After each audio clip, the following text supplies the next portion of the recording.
It's Red Eye Radio. Gary McNamara and Eric Harley talk about everything from politics to social issues and news of the day. Whether you're up late or you're just starting your day, welcome to the show. From the Uniden America Studios, this is Red Eye Radio. Hello and welcome. He's Gary McNamara. I'm Eric Harley. Welcome to Wednesday. Gary, how are you? Your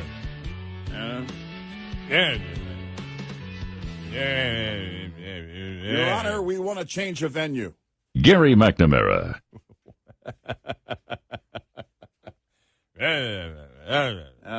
I'd be amazed if they got the change of venue, though. Yeah, I don't see that happening, but it is one of the first things that it's almost like an automated response. No, wait a minute. You mean change of venue from the actual court, or are you talking about state to federal? Well, both actually. Okay, yeah. I don't think you're going to see a state to federal because you may get some of the charges thrown out. Mm-hmm. Oh, by the way, we're talking about Trump and the indictment. Hey, everybody, welcome to our discussion that we've been having for a while now. I mean, I don't know where you guys have been. You should listen closer to the radio. Yeah. Sometimes I really do forget we're doing a radio show, and it's like, oh, I'm sorry. Let's get everybody on track to actually what we're talking about. And the one reason, and this is why, you and I were talking about Andrew McCarthy that had the thing, is this more perilous, and a question mark around it, even though the question mark didn't appear in the New York Post, and so it came across that this is more perilous. And what he was talking about was the not that it is a solid case, but the fact is, if you get a guilty plea on a state charge, you can't be pardoned for that, and you can't pardon yourself, and so that would be a problem because then you wonder, okay, if Trump would be found guilty, would he be in prison on the state charge until it went to appeal? Would they allow him to stay out or not? And so so that was really it, but. Trying to think where we were here. Well, the place to again move from the state court state to the federal. federal. Yes. And that came out. Mark Meadows and there's that is not as automated. It's not one of the usual plays as what you would make in terms of any motions you're going to file, but certainly. You want to attempt that, and if nothing else, not that for Mark Meadows it's going to be more about the court of public opinion. I mean, it is in part because he's lumped with all of it. It's also, but there is that effect. You do want to make the point that there's no way you're going to get a jury that's going to favor you if you're associated with Trump, and in that jurisdiction, otherwise. So, and the point to have certain charges dismissed or the whole thing's, all of it dismissed. I mean, that's I felt on a lot of it yesterday when you and I were going through the fresh, hot, just out of the oven indictments. And going through them, it was like, okay, the first thing they're going to do, which they always do, is look to dismiss or file a motion. But just specifically on the federal issue, it goes back to what we had said early on that we were criticized for when we predicted in November of 2020 and December of 2020, and we said, no, the Supreme Court, in all likelihood, is not going to back Trump on this. Yeah. And the reason they're not going to back Trump on it is because we understand how conservatives view the Constitution, and that is the states get to run it. Yeah. The states get to run election. And so when it comes to actually election law, that's actually a state issue, even for a presidential election. It's not a federal issue. Mm-hmm. And that's why we said back then that the Supreme Court's going to, and we were criticized for it, but we were right on it. And we weren't making, weren't just throwing out an opinion or a political opinion. We looked and said, well, no, the Supreme Court's going to look at it and say, yeah, states might have screwed up. Yeah, states might have done some things that we would not do. But, hey, it's a state-run election. Presidential elections are state-run. And if they choose to screw it up and their courts choose to screw it up, well, then they've got to straighten it out unless you can find outright clear fraud, and the Supreme Court couldn't find that. Right. At that particular point of when they made the decision. Yeah. And so but that's the problem here, is that the fact, of the way the courts think. Now, when it comes to how the Supreme Court would actually look at this on this and this alone, this indictment number 4 through 4,000. Someone made the point that I kind of made with his card, his member card. They punch so many holes, the next indictment is free. But they said something, someone wrote that. It could have been someone over at National Review, that basically he's due his free sandwich now with all the indictments because he's had so many. The problem with this, and I view this, now that I've had a chance to read everything and see different analysis on all the charges, I view this as weaker than the McDonald case in Virginia, where he was found guilty of bribery. Yeah. Across the board, and he actually got gifts and things like that. Right. But that was an 8-0 decision from the Supreme Court, saying no, they went way overcharged, and I believe that was a Jack Smith. Yeah. That was a Jack Smith case, right, that he did. And so when that happened, it was like, whoa, wow, they got him for bribery. And he actually received gifts, but they said, you're way over reading what the bribery law is. Yeah. Just because you receive gifts does not mean it's bribery. Now, the Democrats may want to hold on to that with Biden. Yeah. But there is a difference in the evidence that exists in the Biden case. But I think one of the biggest problems, and Andrew McCarthy laid it out yesterday, the problem with this, that he said, well, why didn't she just go to conspiracy? Why did she go to RICO? Why did she go to the racketeering law? Mm-hmm. And as he writes here, the whole in that objective of the whole is that the objective of the schemes described in her 98-page indictment, namely to retain Trump in power despite his election loss, is not a crime. Of course, if people pursue a lawful objective through illegal means, they may commit crimes in implementing those means, but a conspiracy, very simply, is an agreement between two or more people to commit a crime. Now, the conspiracy, as we all know, need not be successful to prosecute it, because in a conspiracy, the crime is the agreement itself to commit a crime.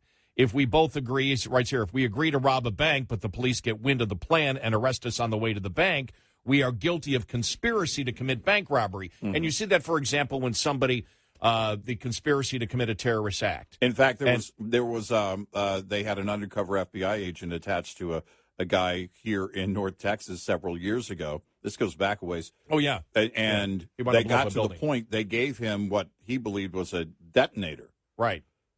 And, so he got to the point, but, if you look at the charges against him, it was about the conspiracy. And, of course, he thought he was committing that act on that day. He wanted to he wanted to blow up a building. Right. Right. And so he goes, so if we agree to rob a bank, but police get wind of the plan and arrest us on the way to the bank, we are guilty of conspiracy to commit bank robbery, even though we can't be prosecuted for the actual bank robbery. That said, though, and we made this point yesterday, the crucial point is the objective of the agreement must be a crime. If a group of people take egregious actions in the pursuit of an objective that is not a crime, there is no conspiracy, even though some of those actions may amount to crimes if they violate penal statutes. But the ultimate thing is, in a conspiracy, there has to be a crime at the end. And he goes, and so that's why she went to RICO. But he talks about RICO and say the problem with RICO is that was designated, RICO is specifically designated at crime syndicates. Yes. And he points out here that the innovation of RICO is that the essence of the crime is membership in the group, not the component schemes carried out by the group. But the group, what you do is what is the reason for the group? Why does the group exist? In order to get RICO, the group exists to commit criminal actions. You can't make the case that there's a group that was set up by Trump to commit criminal actions. Right. Because that's where RICO falls short. Mm-hmm.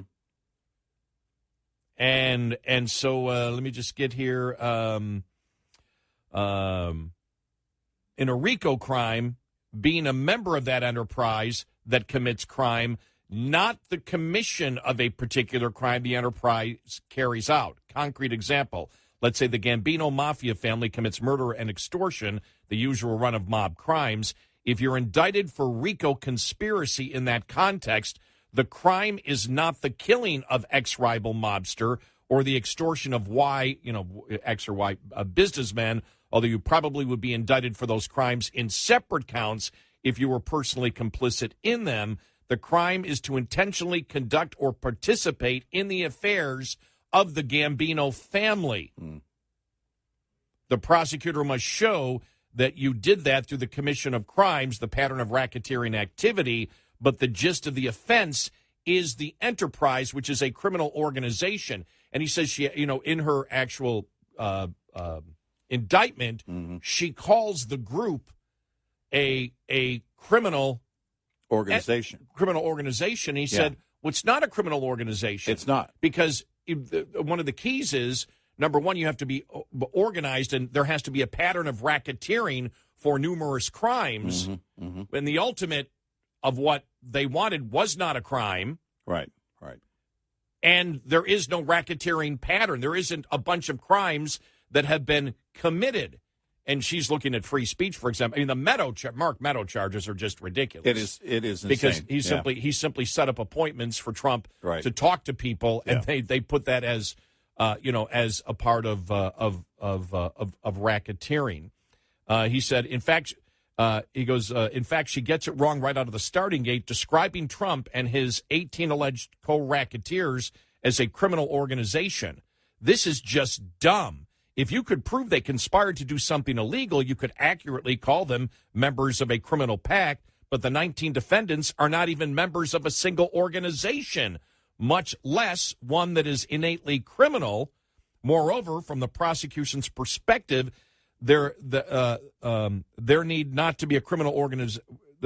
Moreover, from the prosecution's perspective, there need not to be a criminal organization in order for there to be a RICO enterprise. As we've seen, the latter can be a lawful entity as long as it's an association. In fact, as a prosecutor, it's hard enough to prove beyond a reasonable doubt the elements of offenses that must be established to secure a conviction. So the state should never allege anything it does not need to prove, let alone something it cannot prove because it isn't true. And he says, but more important, the 19 people charged have no driving interest in being part of the group that Willis frames as the enterprise. Their objective was to keep Trump in power. It was that objective, not the sustaining of the group. Not the sustaining of the group that was the goal. Right. And after, either way, whatever happened in that, they would have disbanded. So that's the proof that they were not a criminal enterprise. And by the way, we're looking at, we all know this is dumb, but he's just going through point by point the legalities of it, of why it doesn't fit RICO and why it doesn't fit. And it's obvious why it doesn't fit RICO, and it's obvious why they didn't go for a conspiracy. Mm-hmm. So there you go. Let me just, it was that objective to keep Trump in power and not the sustaining of any group that brought them together. And once that objective was attained or conclusively defeated, the group, to the dubious extent it really was an identifiable group, would and did melt away. That is another sign you're not dealing with a RICO enterprise. Yeah. And that's why you got a lot of comments yesterday going, this is just dumb. It doesn't even fit the definitions. And the more you look at it and the more you hear the analysis, of course, from legal experts, but as they break it down in the legalities, and then you apply their analysis to and I went back and I read it yesterday afternoon again after reading a ton of analysis and breakdowns on it. It was like, this is so insanely obvious how much overcharging is going on here. If this thing falls in court, if this thing implodes in court, now the prosecutor, she's not going to be embarrassed. Like we said, if you're an activist, you're going to say, well, so what? We tried. But it should be an embarrassment to the left. This will do further damage to the left either way. And he writes here, the mob is in existence for only one reason. That's to make money. Yep.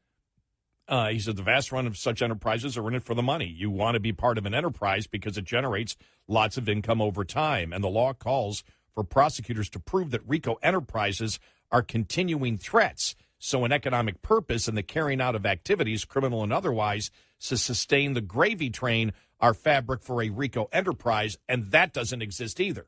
Right.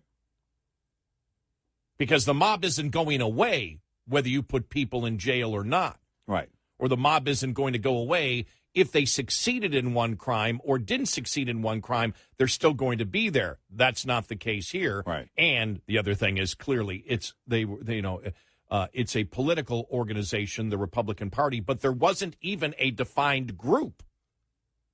No, you're right. There wasn't a defined group. Right. What the head of the Republican Party in Georgia did, he wasn't part of a group that actually included Trump, unless you conclude that the Republican Party is the enterprise, and they don't make that case. No, they can't make that case. No. We got a great show ahead.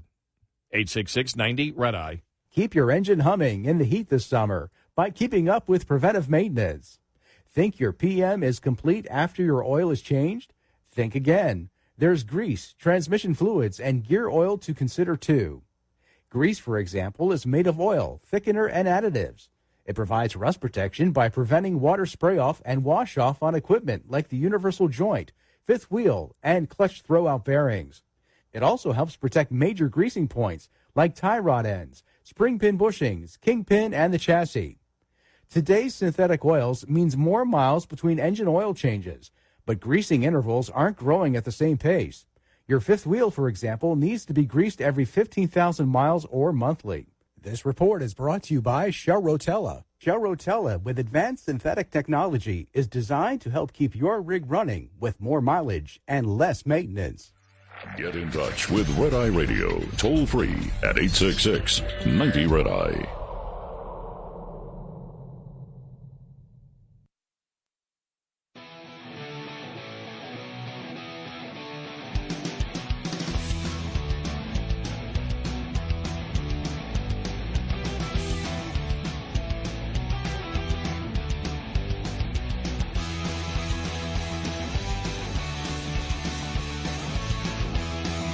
It's Red Eye Radio. He's Eric Carly, and I'm Gary McNamara. Coming up here, more. In fact, we'll hear from Turley yesterday, actually spoke on it, as he always does. We played Dershowitz yesterday. Turley coming up here in just a little bit. Plus, I love this as the media is stating the Republicans actually had a pretty good one yesterday. I know that the Trump thing overwhelmed everything yesterday, but this is going to have an impact, and it's the Republicans yesterday making sure that 2018 text is out there from Hunter Biden, because you have the media saying and Democrats saying there's no evidence that he took any money whatsoever, Joe Biden. And the GOP says, what about the 2018 text, just to start off with, of Hunter Biden claiming that he paid his dad's bills for the past 11 years? Yeah. How did he pay those bills? Yeah, exactly. Where'd that money come from?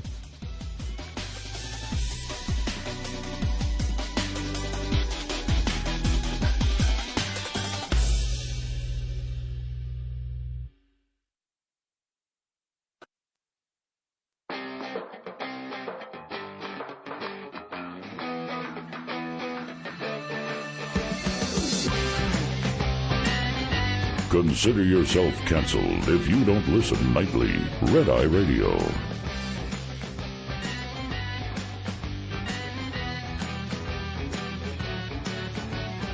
It's Red Eye Radio. He's Eric Harley, and I'm Gary McNamara. All right, Jonathan Turley, a constitutional law professor and a Democrat. Isn't it interesting that when just popped into my mind? So just let me interrupt myself for a moment. Isn't it? I was thinking about this on the way in. It's fascinating, and I think I've said this before, but because of the intensity and the partisanship that exists today and the rot in law enforcement that it exists today, as we see, especially in federal law enforcement, as we see it, and it's in the upper management of all of these organizations. Isn't it amazing that the biggest defenders, not of Donald Trump, but of law, that really is as critical as you can get of Democrats and liberalism, is coming from two lifelong Democrats? In fact, if you look at the history of those two doing that, Jonathan Turley and Dershowitz, they're essentially writing the playbook for his defense attorneys. They outline it in the court of public opinion in a very clear and concise way. And even when they don't know, like, what prosecution might present as evidence or how they might try and justify this charge or that charge, they are both clearly fully prepared. But if you're his defense attorneys, you're watching every interview each of them does, because I would be making every single note. I would keep it on record. That would be my Monday morning film that the entire team would watch over and over again. And when you think, for example, I mean, Turley was a defense witness during the impeachments. Yeah. And he is a lifelong Democrat. Not only is Dershowitz a lifelong Democrat, he's as liberal as you can get.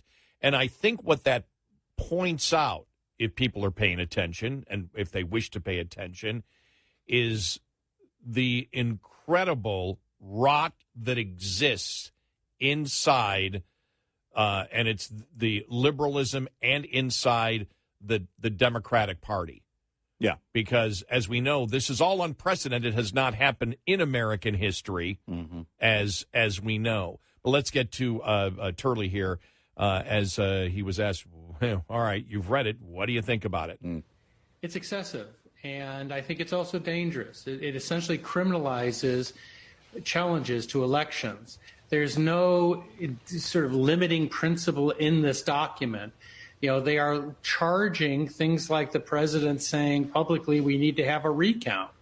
You know, Democrats and Republicans challenge these elections routinely. I've covered elections for various networks. I don't know how many now, but we often, if not always, have these challenges. Some are more supported than others, but they're not crimes. They're seeking judicial review, and that assures the public that there's someone watching over these elections. What's concerning, particularly about this, is that Willis didn't really show any semblance of restraint. She indicted everyone for everything she could think of. It is sort of the Jackson Pollock school of prosecution. She threw it all against the canvas. And I think she is hoping that some of these other co-defendants will flip. But having said that, I think that the Trump team has to realize that this is a serious threat, not because of the merits, but because as a racketeering case, it's very hard to take these cases up on appeal before trial. It's very hard to get them dismissed on threshold questions. Willis will argue that she should have the right to present her evidence in trial in court. That is likely to be successful. And that's the problem that that Trump has right now. Look, it's obvious, and we've stated this before, but now that these indictments have been filed, what the Democrats want, they want now. It's clear what they want. They want a conviction. Doesn't matter whether it's overturned like McDonnell was in Virginia, 8-0. That doesn't matter. All they want is to be able to say next year, whoever's running as a Democrat, the Republicans' nominee is a convicted felon. Right. That's all they want to do. Right. The Republicans have a convicted felon. They believe, and there's a lot of credibility to this statement. They believe that independents will not vote for a convicted felon, irrespective of the merits, irrespective of the fact that these charges are bogus. It doesn't matter. That's what they believe, that there's no way. And you started seeing it from Republicans yesterday.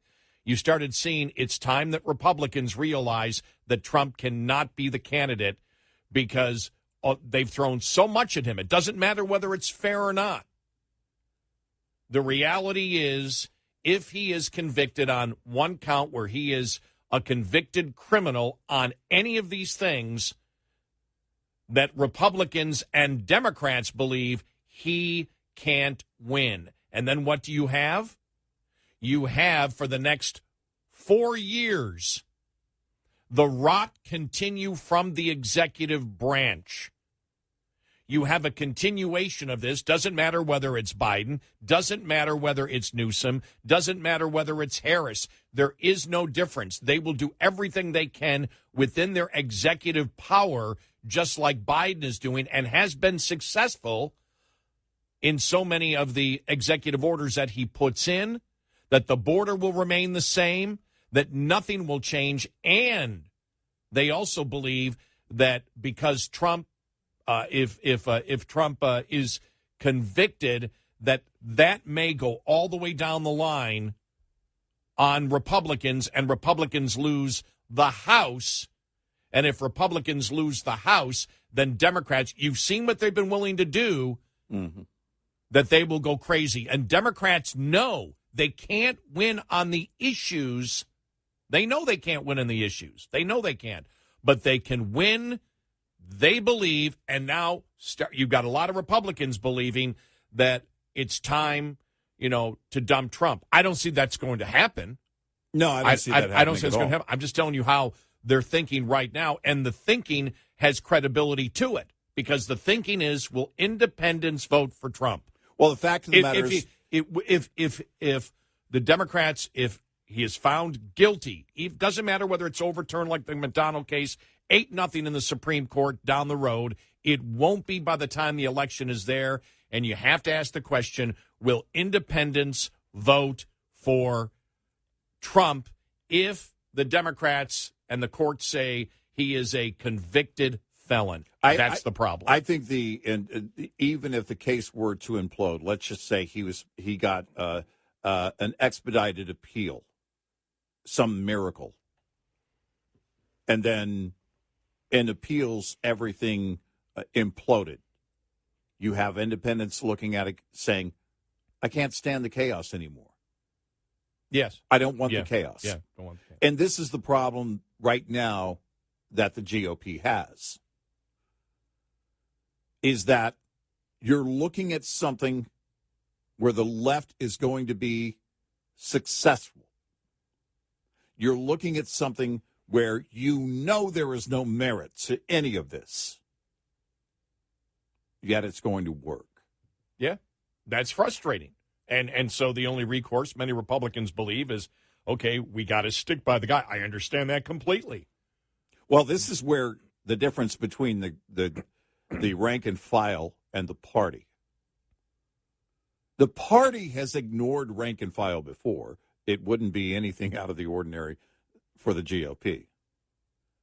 But you can only do that to a certain extent during a massive election season, because you're going to see where people are going. You're going to see what's on their mind. I don't know what in the world the polling looks like in 2024 for the GOP. I can't tell you. Man, it may look like a Pollock painting. Well, I was after. Did you see the Ramaswamy back and forth with the on LGBTQ yesterday? Yeah. And I thought to myself, nobody's paying attention to that. Now, Right. You did have the conservative media did and said, "Wow," because instead of having and he was really good. Mm-hmm. He was really good. And why was he really good? But the way he explained it and his tone was perfect. Yeah, right. He's you can be outraged, but you need to, as a political candidate today, explain it with the right tone if you're a Republican. And he did that perfectly. Now, the whole thing on the other day, I mean, where he blew it the other day was when he talked about, I don't stand on the the drugs. Criminalization of drugs. It's like you're an idiot for state. Yeah. I mean, he makes major mistakes too because like with everything going on in Portland and San Francisco and everything else, you're now suggesting that we should be decriminalizing hard drugs. The time for that conversation is for the GOP is not now. But you look at it and you say, this is what we should be talking about right now in the way that Ramaswamy is doing it. It was extremely effective, and we're not going to be talking about issues. The country's not going to be talking about issues. Right. Trump won't be talking for the most part about issues because when he speaks, nobody cares about that, whether it's his supporters. Yeah. It's the fact that he's getting ripped off by the Democrats. Right. And they're right. I mean, they're not wrong on that. Right. They're not, they're not. And so that's the situation that we're in. And that's why you've got Republicans now stating now that because now nothing's really going to happen now. These are the indictments. They've been handed down. We're not going to hear anything. Yep. So it's going to be fascinating to see. I don't know. I'm not making predictions. I'm just telling you what people think. If you look at the polls, Trump has a sizable lead, and I forget I think it was The Hill yesterday that said even with all the indictments, his numbers aren't moving. They're not budging. If anything, he's gaining a stronger lead in some polls, and so that's in the primary, right? Yeah, right. Yeah, and that's what I'm getting to is that he's likely going to be the guy. Yeah. If things don't change in the polls, if something doesn't happen, and think about it, all the indictments, if they don't move it, what will? Trump. Something he does would be the only thing that changes it. I don't even know what that would be. Well, if he said, I'm not going to run. It would have to be, no, I mean, I'm talking about some kind of misstep, and I don't even know what that would be. Because if all the outside stuff hasn't changed it, then I don't see much changing it. We'll see where the debates go if he's on a debate stage. And this is the problem that you have. If, you're in this situation, then where do the donors go? It's one thing for the rank and file to show up and say, look, the guy's getting the short end of the stick, and I'm going to support him. But the donors are literally putting their money where their mouth is, and that's a big deal. That will be something to watch. 866-90 Red Eye. We'll be right back with more Red Eye Radio with Eric Harley and Gary McNamara.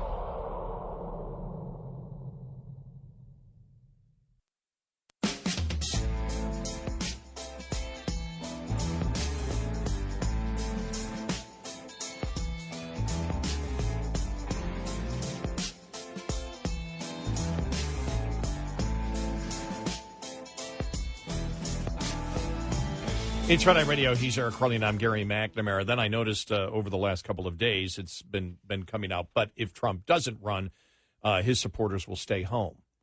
Well, if he's defeated in the primary, that might happen. If he withdraws, I doubt that would happen.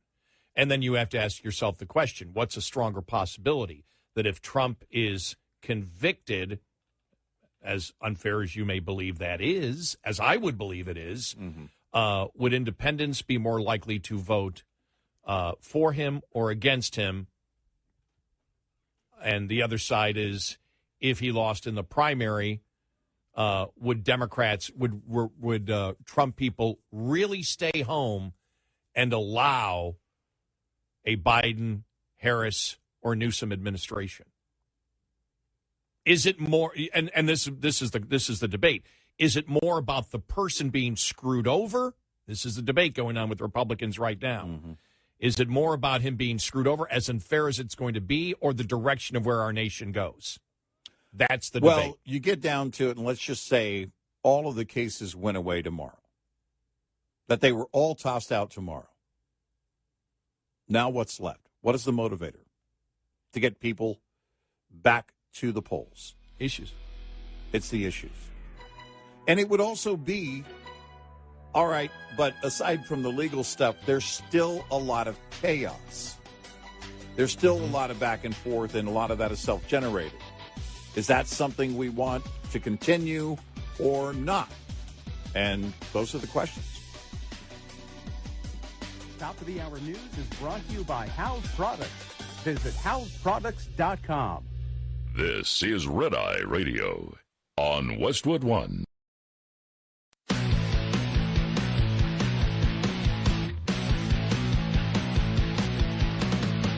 Now, it's Red Eye Radio. Gary McNamara and Eric Harley talk about everything from politics to social issues and news of the day. Whether you're up late or you're just starting your day, welcome to the show. From the Uniden America Studios, this is Red Eye Radio. All across America and around the planet, we are Red Eye Radio. He is Eric Harley, and I'm Gary McNamara. One of the things that we talked about is because of all of the indictments that there's a few things that the Democrats believe will happen, and that is that if they can convict him, even if the conviction's overturned down the road, they believe it won't be until after the election, so they can sit there and say, well, he's a convicted felon, and there isn't an independent out there that will vote for him. That's what they're thinking. And you have seen that Republicans are, I saw a couple of conservative writers in the last couple of days who have stated it's just too much. It's about the country, not Trump. And if the Democrats get in, what would they do for the next 4 years? Yeah. And right. So there's this debate going on about whether the loyalty to Trump should supersede the loyalty to where the country should go in the direction that many of us believe, all of us, I think, believe that it should be going in. Sure. And it's not the insanity of the Democrats right now. And what you've seen the last 4 years, whether it's Biden who gets back in, Harris, Newsom, whoever, right. Nothing will change at all. Right. In fact, it'll get worse.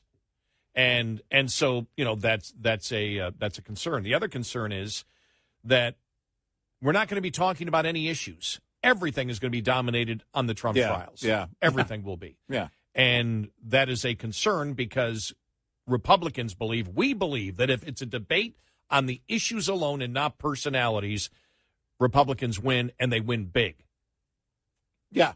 The one thing that Democrats have been successful at. And they've been even though on the issues, for example, of where DeSantis stands, they've still been effective in demonizing him to some extent. Mm-hmm. Whether that would last through the election, who knows? And we have talked about how important it is to communicate effectively on the issues and how tone matters. And when we find a Republican out there that does it correctly, where we believe, and we've been big on this for the longest time, probably some in our audience sick of us saying how you communicate a message matters. Maybe not to you. Maybe not to me when it comes to tone.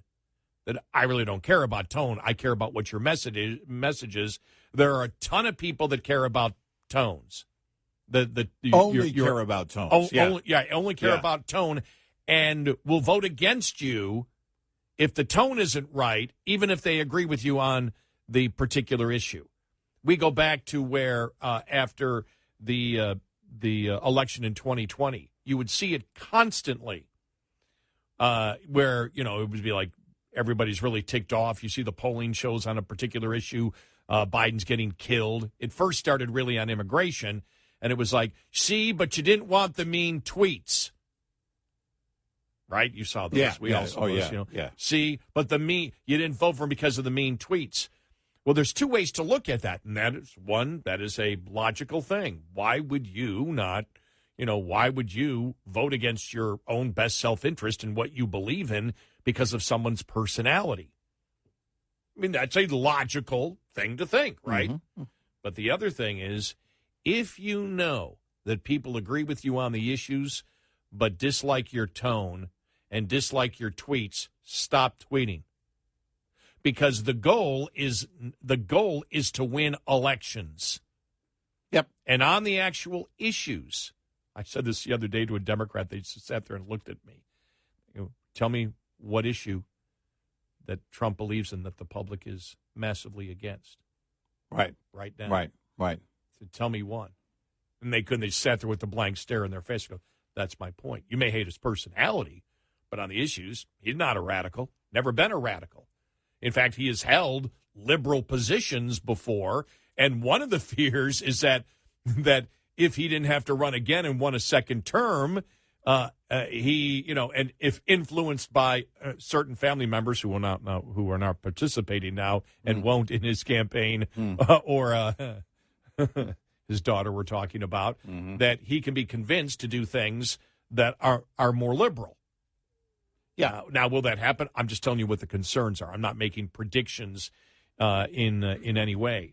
So, how do you argue the issues? Well, this is Ramaswamy the other day talking about LGBTQ, and the question comes up to him: what is your opinion on same-sex couples and the LGBTQ plus community? Here we go. What were your opinions on the LGBTQ plus community? Well, I don't think it's one community. Really? Yeah, I mean, how could it be? Just mash together an alphabet soup. Trans is fundamentally in tension with gay, if you ask me. But what's your opinion?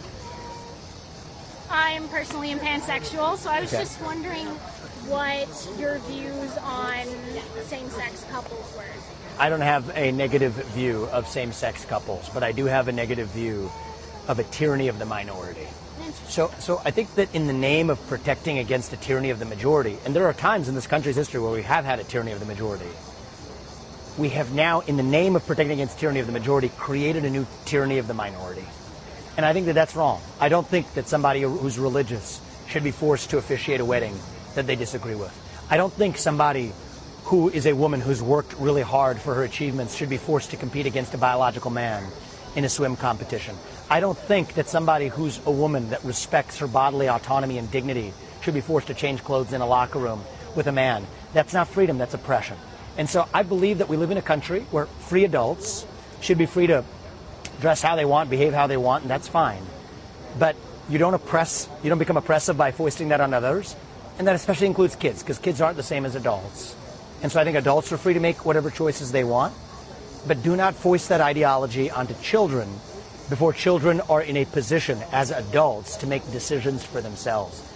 And so I think a lot of the frustration in the country, and if I'm being really honest, that I also share, comes from that new culture of oppression where saying those things can actually get somebody punished.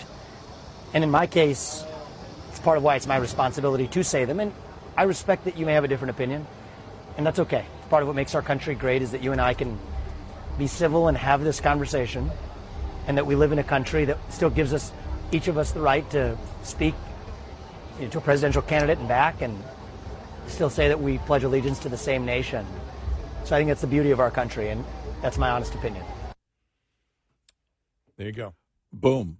Hits every point. Yeah, there's nothing, there's no fat in that answer. None. No. And it was a pretty lengthy answer. Mm-hmm. Those are the things, those are the types of communications that the GOP has been lacking for a long time. Because the problem that the GOP has had is they start tiptoeing on eggshells. They start walking around like they need to speak the language of the opposition, like they need to give up some concessions. What you heard from Mr. Ramaswamy there were not concessions. They were acknowledgments. What you heard was not the laying down or reaching across the aisle, which for the GOP means you're going further left. This was somebody who was standing firmly on his morals and beliefs. And when you put something out there, you need to make sure there's zero fat. There was no air left in that room to interject the anger of the left and the shouting down type of attitude that they have had. The mob mentality can't exist. That fire can't be fueled because there was no oxygen left in that room. He made sure of that. That's how you deliver messages properly. And I believe the social media post sharing the interaction collectively, and this goes back to what? Early last night, over 13 million views. Mm-hmm. Yep. According to there's a reason for that. According to Fox, and that's what's going to be lacking, and what the Republicans fear is that the Republicans believe, and I believe, if you can stick to the issues, you can win. I don't know how they do that. I don't know. Well, I don't think that's possible in this election. It may be, but I don't see it because nobody is paying attention to the issues right now. They're feeling the issues and they're feeling inflation and everything else. But that was a perfect way to answer that question. You cover it all. It's really not debatable. Right. And you made a great point. Republicans will sort of try to tiptoe around it, which makes them vulnerable to, to cross-examination. Yes. Well, we've always thought, as talk show hosts, that our goal should always be, and you and I have had these discussions off the air, our goal should always be to have so thoroughly vetted every issue where the left will sit there with their mouth open and cannot respond because they don't know how to respond. Right. And that's what you saw there, where she thanked him. Oh, thank you so much. There wasn't any, I think nothing. No screaming. Right. Nothing. Right. And I'm sure she went there thinking that I've got him. What you also didn't hear was what I think too many on the right are doing right now.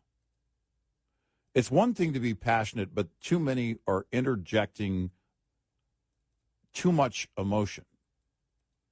Ramaswamy did not do that in those moments. What you just heard was very direct, fact-based, reasonable. Spock-like. No. Yeah. It was very reasonable in his approach. And if you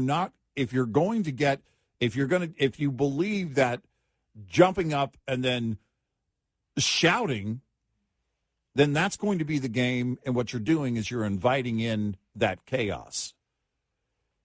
The chaos didn't exist in his answer. There was none. That wasn't chaos. That wasn't fuel for anyone else's fire either. Those were the facts. And it was reasonable. And anybody who was listening to actually what he said, the actual words, you can't respond to it because you know clearly where he stands. There are no questions. If the tone were different, and people sometimes like the tone, they like the ramped up tone. If you had the ramped up tone, then you're inviting ramped up tone, and then all of a sudden it's about the tone. It's not about the issues. Well, whether you like it or not, all elections are about getting independence. Yep. End of story. There is no need. I mean, look, Republicans will run ads to shore up their base and things like that, and you can do rallies. But for the most part, all elections are about getting that probably 10% of independents that don't think like you do. Yeah. Tone matters to them. Personality matters to them. Republicans have gone too long without acknowledging that. And it doesn't mean I approve of the way that they think, but I have to acknowledge that that's what I must do. I don't have to at all compromise on what I believe. Mm-hmm. But it's how I communicate it and how I communicate it effectively that will win me that 10%, which wins Republicans elections. I think Republicans, especially in this day and age, because with social media, we know where everybody stands. Yeah. But what you're going after is, in order to win, you've got to have the independents. Yeah. And if you ignore them and say, I don't care about them, I don't need them, I only need my supporters, you lose. Well, it's, as a Republican. Yeah. They often say it's not what you say, it's how you say it. Well, politically, when you're trying to get people's attention, it is what you say and how you say it. Yeah. And that's ultimately what each of the candidates has to do. I think there might be a growing concern with DeSantis on whether or not he's capable of building a consensus. I believe he is. But at first, he was attractive to a lot of GOP voters and outside of Florida because of his ability to build that consensus within his state. Then a couple of issues took off on the national scene, and I think it was, look, for those Republicans saying, well, we would welcome Disney in our state, they clearly don't get it. I want someone who will fight. The question is, do voters see him, and remember the comparisons?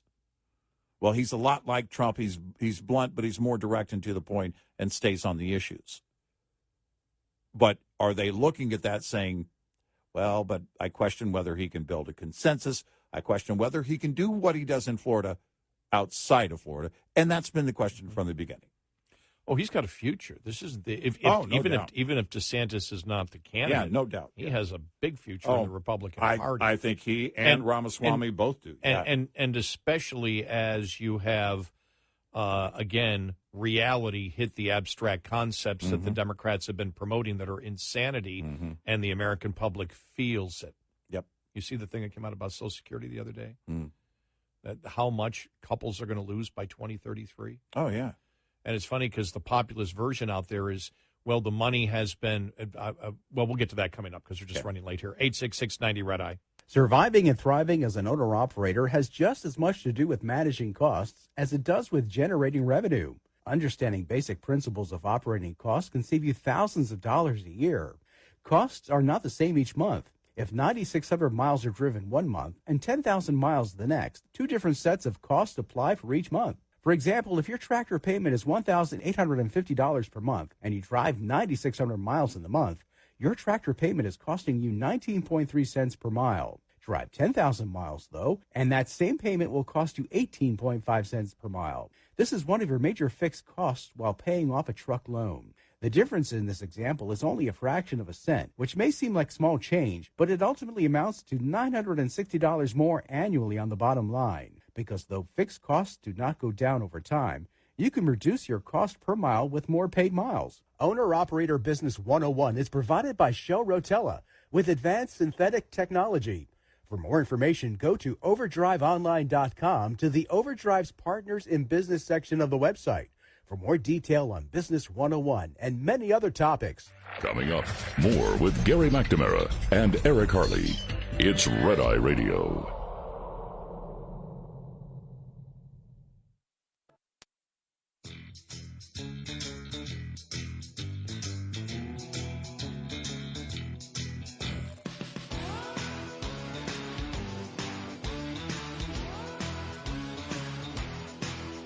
It's Red Eye Radio. He's Eric Harley, and I'm Gary McNamara. As we're talking about, where the campaign's going and can Republicans actually talk about the issues, it popped into my mind the story that came out yesterday about Social Security, and it was all over the place. Social Security is on track to cut benefits to retirees in 2033. All right, new analysis.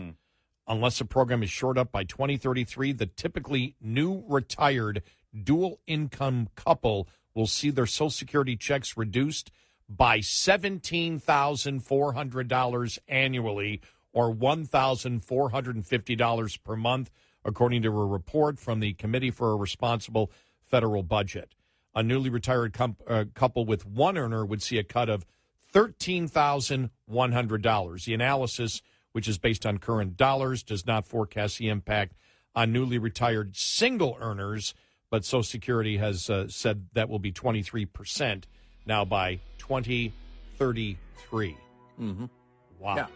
And is there any talk about doing anything? Nope. Nope. Not really. Nope. The fire is burning, but we're not going to be responsible for that fire then, so we're not going to do anything about it now.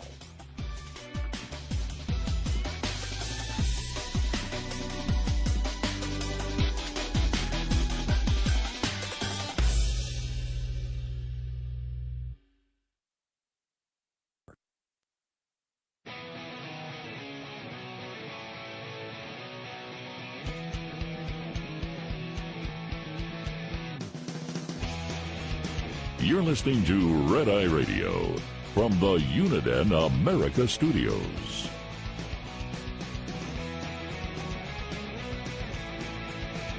It's Red Eye Radio. He's Eric Carly, and I'm Gary McNamara. Good morning. Welcome. Just when I saw the story yesterday, just want to make sure I got that out about Social Security.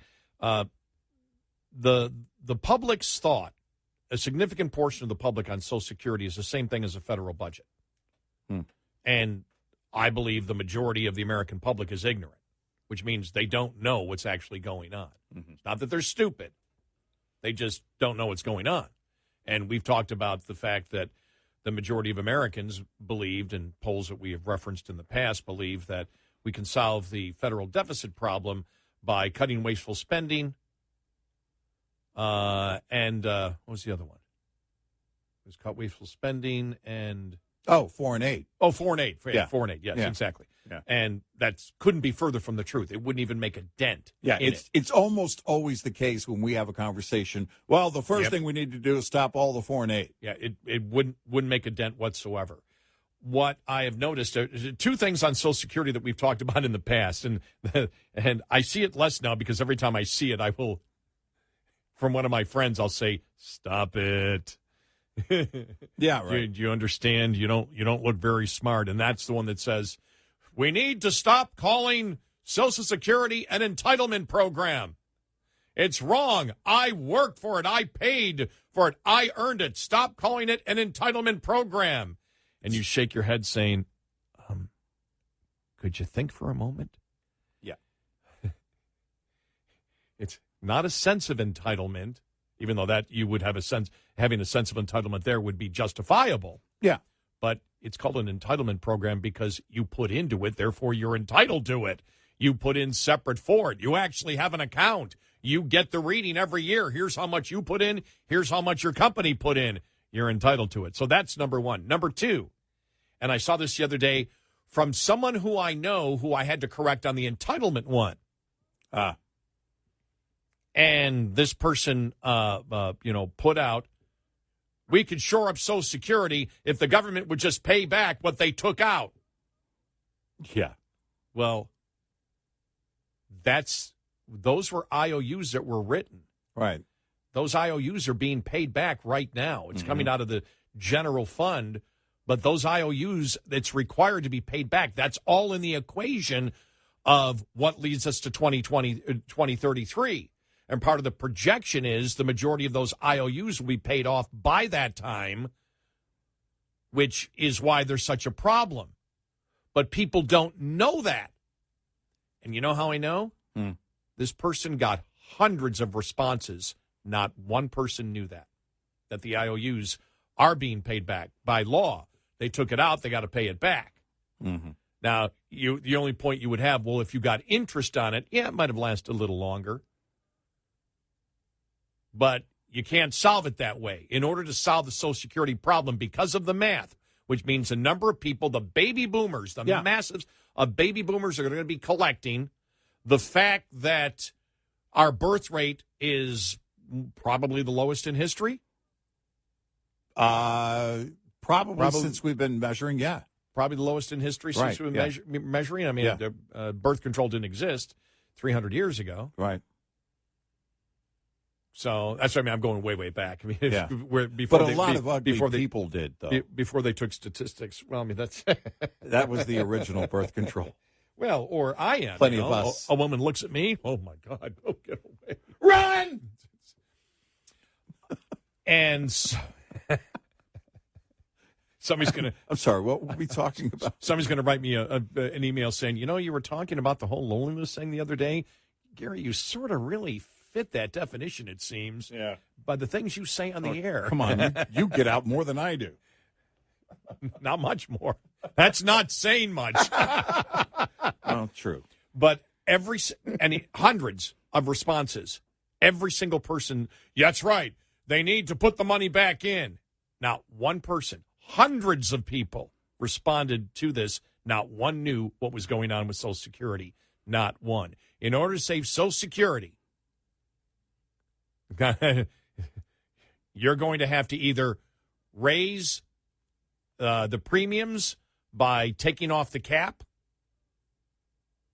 raise the premiums and by the way, that won't save it long term. That will give you more years. Yeah. And I believe that's what we should do, so all of you people get taxed, so I can collect my Social Security and have it fully till I die, and then to hell with everybody because it's all about me. But you're either going to have to take the cap off or take the cap off and increase the age. And that's part of the things that they were talking about yesterday, the fact that, well, if you increase the age to 70, well, there are actually legitimately people that cannot work physically at age 70. Right. So what? Are they going to be put on Social Security disability then? Right. Which then again taps into it. You still haven't solved the problem by increasing the age. Right. And so you're going to have to not only take the cap off, but I believe increase premiums. And so they'll probably, if you're going to save it, and it'll be a year or two before, they'll do that. They'll lift the cap on the FICA limit. They'll lift the cap and probably tap into companies more instead of going after you directly, because the stealth tax is always much more easy to sell than the actual taxpayer citizen. The half that they pay would probably go up to, I don't know, maybe they up it to 55% instead. They instead of 6.2. But that's the thinking. I know. And the left on the cap on the FICA limit. The left has been very clear about that. Yep. I think that's going to be one of the first moves. And it's still not going to save it because we're not going to have the birth rate. Well, we're reaching, in fact, this year was a key year because of so many people retiring or reaching that retirement age. And so few people that are the younger people, the younger generation that are paying in. And that's only going to continue. And as you see that play out over the next several years, there's no way to ignore it. Tell me you're going to tell couples, sorry, $1,400 a month is gone. No, because seniors will even be a bigger voting block then. Yep. Oh, yeah. And everybody coming up in the next 10 years or 15 years will look at it and go, what are you talking about? Right. You can't do that. Right. I mean, I reach retirement age somewhere in there. Well, maybe because it's going to cost more, maybe the Robert Reich Social Security plan would be good. Just let old people die. Well, you don't get it until 75, but you only get it to the age of 78. It's a 3-year window. 36 months. Well, we shored up Social Security. We've lifted the cap, and now you can collect full benefits at 97. That's right. Massive poverty. And that's just on the math. But it's amazing that if we as a society wish to remain willfully ignorant and have in our minds meme type silver bullet solutions that are delusional, do we deserve what we get from our government officials? That would be the question to ask. Yeah. It's what we want. Because everything that we have right now, all the problems that are facing us right now, every single major problem that this country faces was self-inflicted by the people that we put into political office. Yep. Every single one. It's what the America that we have right now is what Americans wanted. Not me, not Eric, not you listening to this show, because you're listening to the show for a particular reason, but the masses of Americans wanted exactly what they have, and now they're screaming. Yeah. This is unacceptable. We can't have that, but we will continue to vote this way unless you give us the right personality. Right? No, I mean, that's exactly what it's been. And the left, by the way, helped to create that. Imagine a debate stage that was like, oh my gosh, okay. If you're under the age of 90, the dating game, but where the contestant couldn't see the respondents in the dating game, okay? Mm-hmm. Well, I guess the contestants were the respondents. But the person asking the questions could not see. They could only hear the questions. Now, imagine a debate were that way. But you couldn't hear the voice. It was all typed out. Because we have looked at it, I don't know how many times over the years, 2012, the polls after each of the major debates between Romney and Obama showed that Romney was on the issues, landslide territory. Right. Did he win by a landslide? No, because he didn't win. And the difference is that, and it's how politics works. It's not going to change. We're not going to get to that point, that absurd point that I made about the debate. But it gets back to the issues and who can effectively get it across. What you heard earlier from Ramaswamy is an answer that would have been effective in that setting I just described. Because a liberal in their writing, because it would be a computer voice reading the writing of the person that wrote it. Well, the liberal writing would be all over the place, and the computer voice might even sound weird. And the fact of the matter is that we choose this. We've built this cult of personality thing where it's got to be, I've got a poster of the guy. I thought you might have been suggesting artificial intelligence for president there for a moment. That AI is, for that's president. not going to happen until after 2033. We are cutting Social Security 100%. You should have had savings. Where's your 401k, dude? These are the... I threw in the dude just so the AI would have a personality. I like that. No, Dude. You can't see. That's the danger of giving AI personality. People might reject it, not because of the substance of whether it's effective or not, but based on the personality of the AI voice. 100%, dude. What you said is sick. That's what the kids are using. Sick is the new cool. And apparently it's been out there for a long time. Wow, that's bad. Yeah. No. Which is good. Or it was in the late 80s. And now it's sick.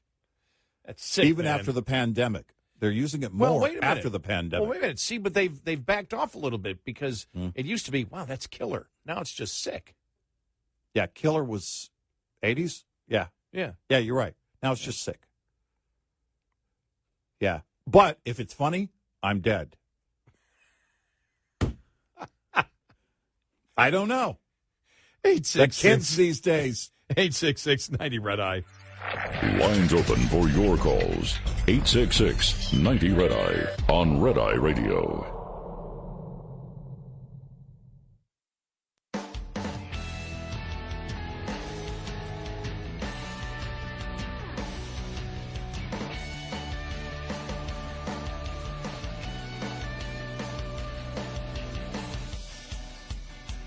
It's Red Eye Radio. He is Eric Harley, and I'm Gary McNamara. Coming up following the top of the hour. Is everybody high? Yes. Apparently so, after we heard that news about Janet Yellen and her trip to China. We'll have that coming up. The trip to China earlier this year. Wow. Now I know why she talks so slow. Yeah. Also, the Democrats and the media say there's absolutely no evidence that the president was rewarded at all for what Hunter Biden did. Then the GOP yesterday comes out and says, excuse us, we have the best evidence. Hunter himself talking about paying his dad's bills for the past 11 years. Yeah. Complaining about it. Yeah, well, at least you don't have to pay all the dad's bills with the money that you get for the political influence. And he tied it in by talking about, Schwerin and everybody else, all that, and the shared bank accounts and everything. It's like, wow. And I'm like, okay, now they're going to throw that one out. Well, the Obama thing, never underestimate the ability of Joe Biden to F things up. Yeah. Well, in that sense, Hunter Biden walks up and says, hold my crack pipe.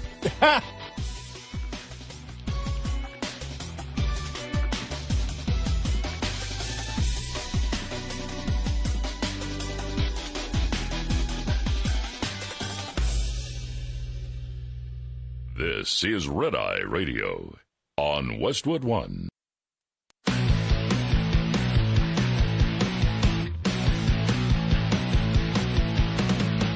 Now, it's Red Eye Radio. Gary McNamara and Eric Harley talk about everything from politics to social issues and news of the day.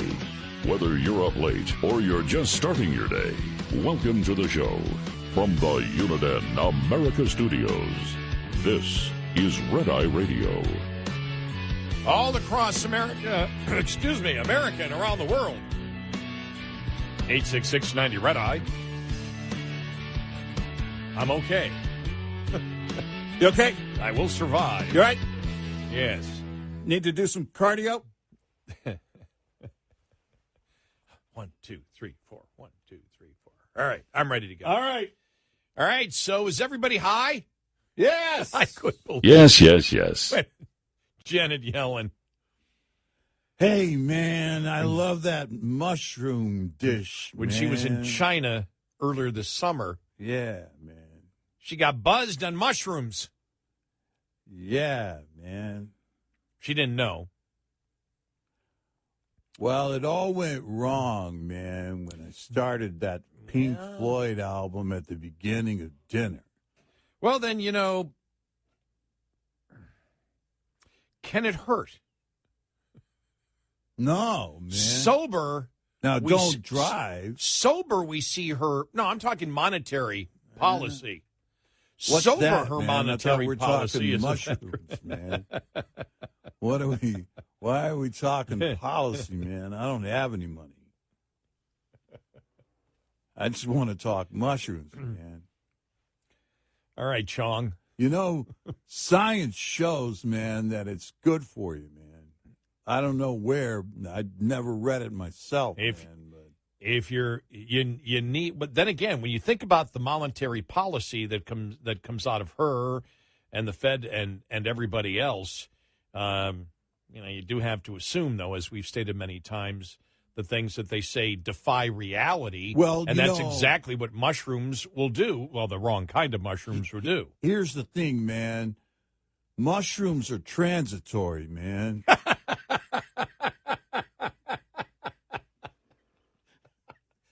expecting that. 12 hours and it moves on. Yeah, man. I don't do anything for 12 hours, but in 12 hours, man, everything's cool again. Now they say the tripping makes you laugh uncontrollably. Yeah. I want everybody to know I am completely and totally sober at this moment. Everybody else in government may be getting buzzed. We at Red Eye Radio, the last sober men on earth. As far as you know.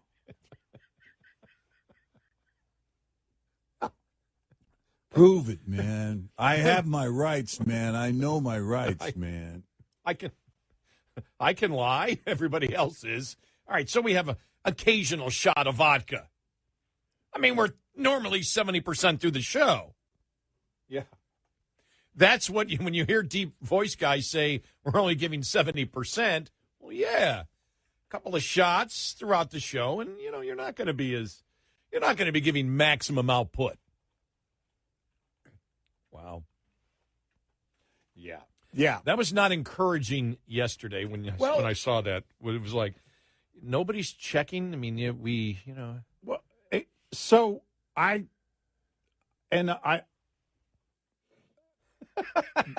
do we not? Because it used to be,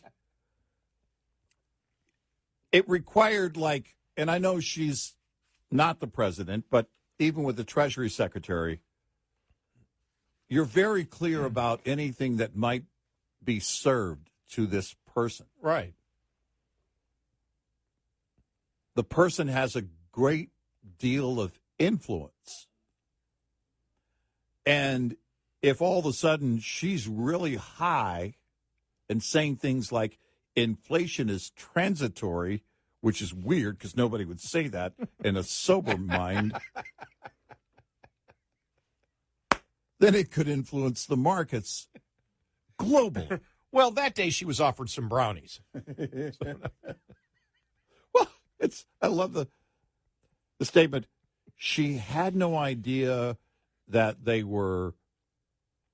Here's the quote. There was a delicious mushroom dish. Delicious. That's a funny word. I was not aware that these mushrooms had hallucinogenic properties. I learned that later. I bet you did. I bet you did. Well, she ate them but didn't digest them. Yeah, right. I tripped, but I didn't like it. So there's the question. What was that like? Hey, tripping Janet Yellen. Oh, my God. I mean, what are you, ma'am? Oh, my. Why, what are you doing? Why are you trying to skateboard?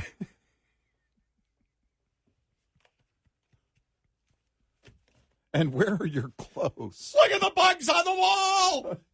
Help! Oh, for a minute there, I thought I was in China. You are, ma'am. What? How did I get here? Hey, we need to check now for mushrooms in the White House. I learned that later. I have so many questions. I have so many questions, and the first question. Oh, my. Does anyone have any recordings of it? I will pay. I will, and not to be used again. This is strictly for my own entertainment. I heard from what I heard, this is the scuttlebutt. It was like when Elaine danced on Seinfeld. Yeah.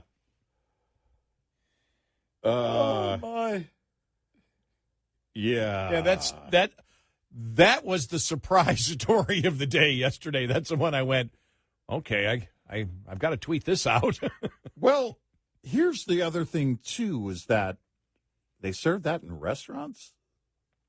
Apparently in China, that's you sedate them when you're a communist nation, you attempt to sedate the masses any way possible. Yeah. In the old Soviet Union, it was you get your bottle of vodka, every week with your food rations, and in China, you get your mushroom dish.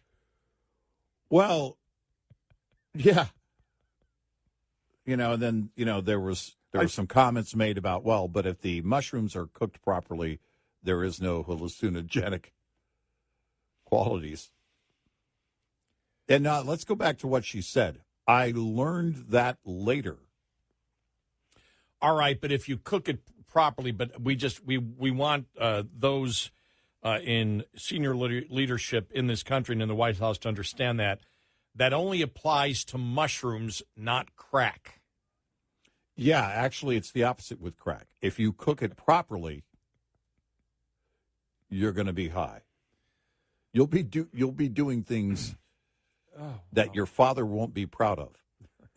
Here's another quote from Yellen. Okay.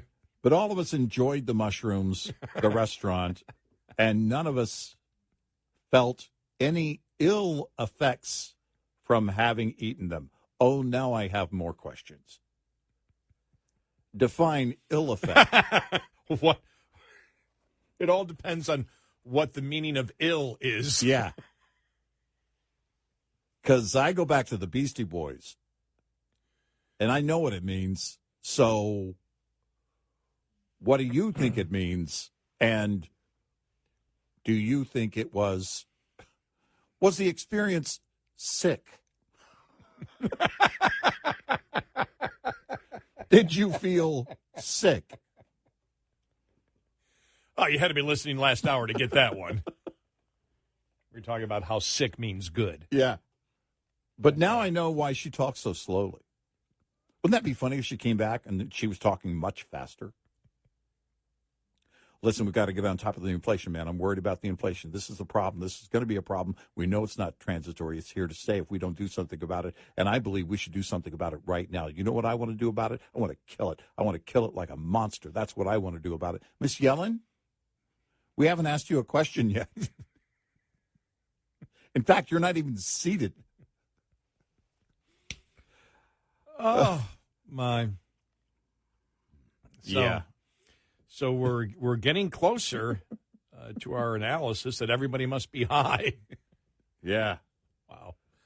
Yeah. Well, here's the thing, too, is that I don't have the urge to travel as much after reading that because I seriously want to know what's in the dish I'm about to eat.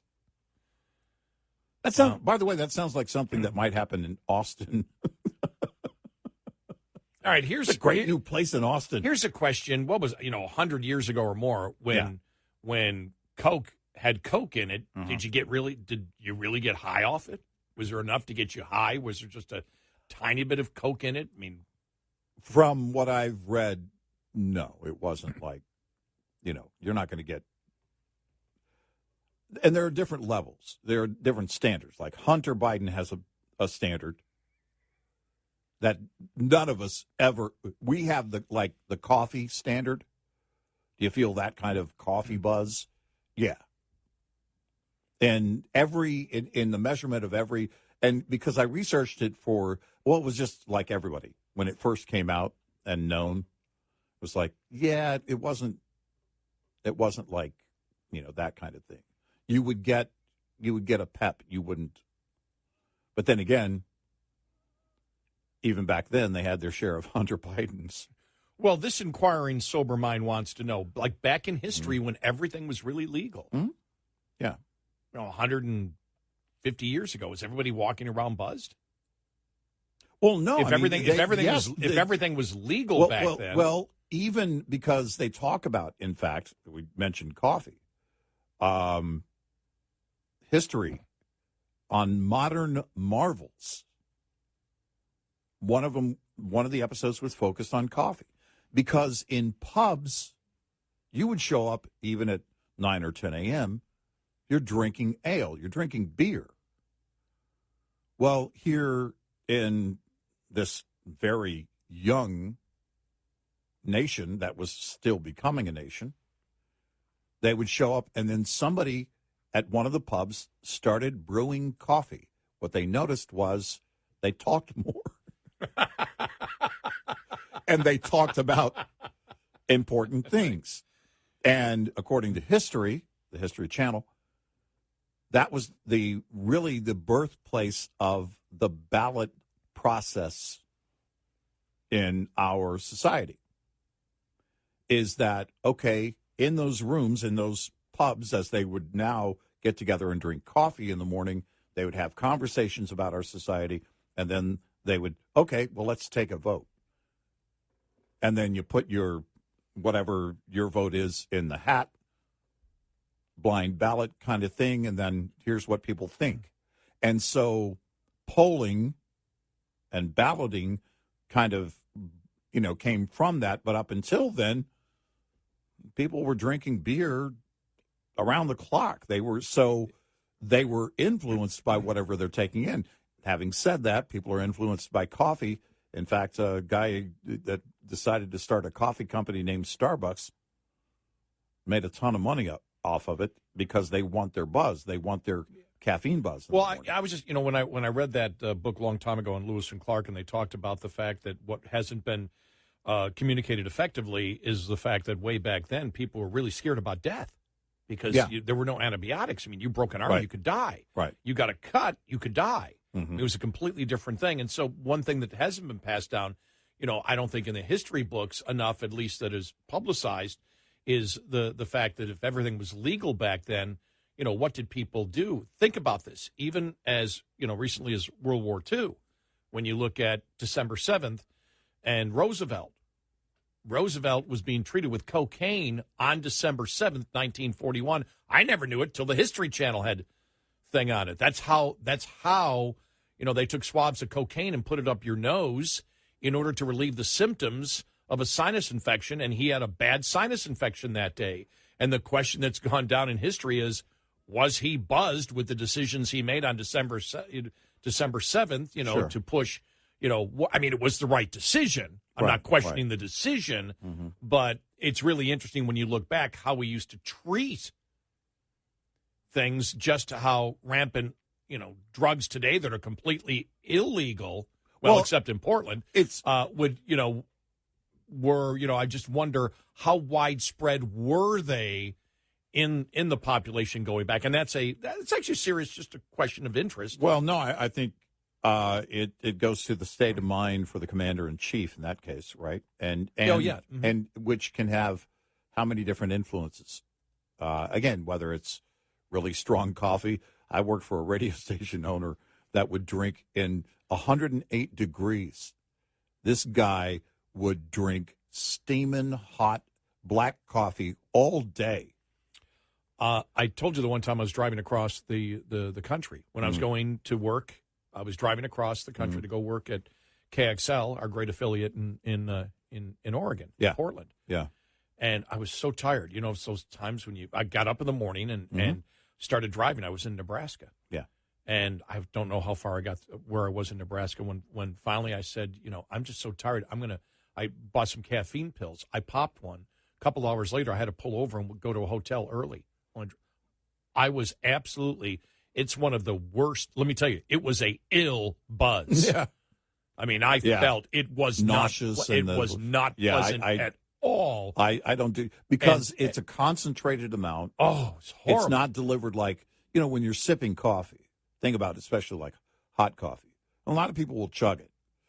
But if you're sipping coffee, then it's delivered differently, and it's more of it in its natural state. You could have gotten me for driving while impaired.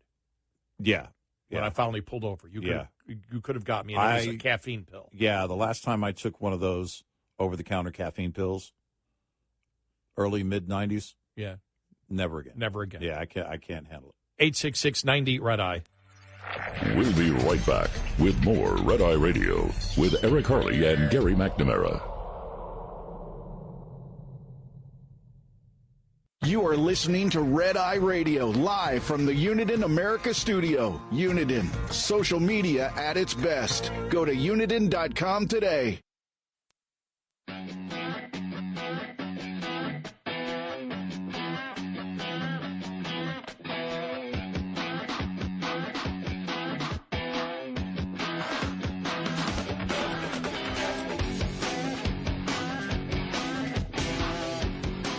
It's Red Eye Radio. He is Eric Harley, and I'm Gary McNamara.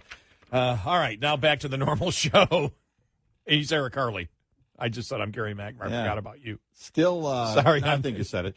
Did I? Okay, yeah, all right. Still sipping on my bad radio coffee, but it's good. It's fine. Well, I am in the middle of my. Jeez, this sounds so old.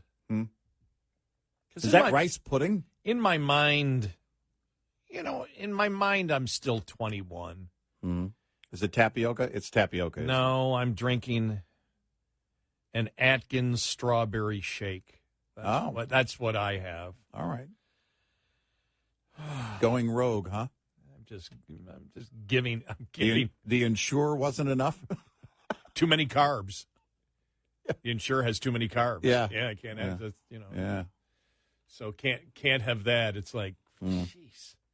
Is there anything left of my youth? No. A semblance? No. Of my golf game. Little music, Yeah, some music. But keep it down, would you? Yeah, but even lately I've been going to the classic rock stuff. The concerts. Yeah, right. I have to tell you this because a couple of years ago, I love a band out of West Virginia, I believe, called Crack the Sky. Mm-hmm. They were on Rolling Stone's top 50 prog rock albums of all time, their initial one in 75. Went to a concert about 2 years ago. Everybody in front of us is in walkers. Oh, and these guys are really intense. Wow. Hard rock, and it's like walkers. I'm old.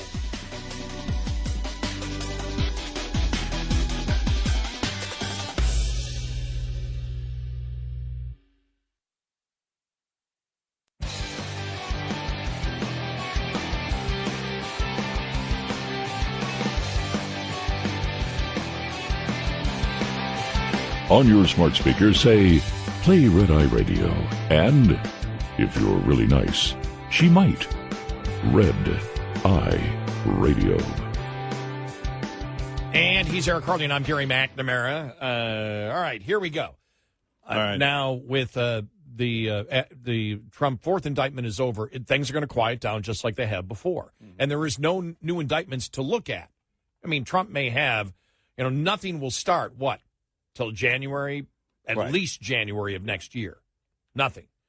So there's going to be a lot of dead time here because when you actually look and analyze, because you can be MSNBC and you can go crazy. You can sit there and say, we got Trump, we got Trump, we got Trump, we got Trump. But you can't actually look into, how they're using the RICO laws as we did to start the show.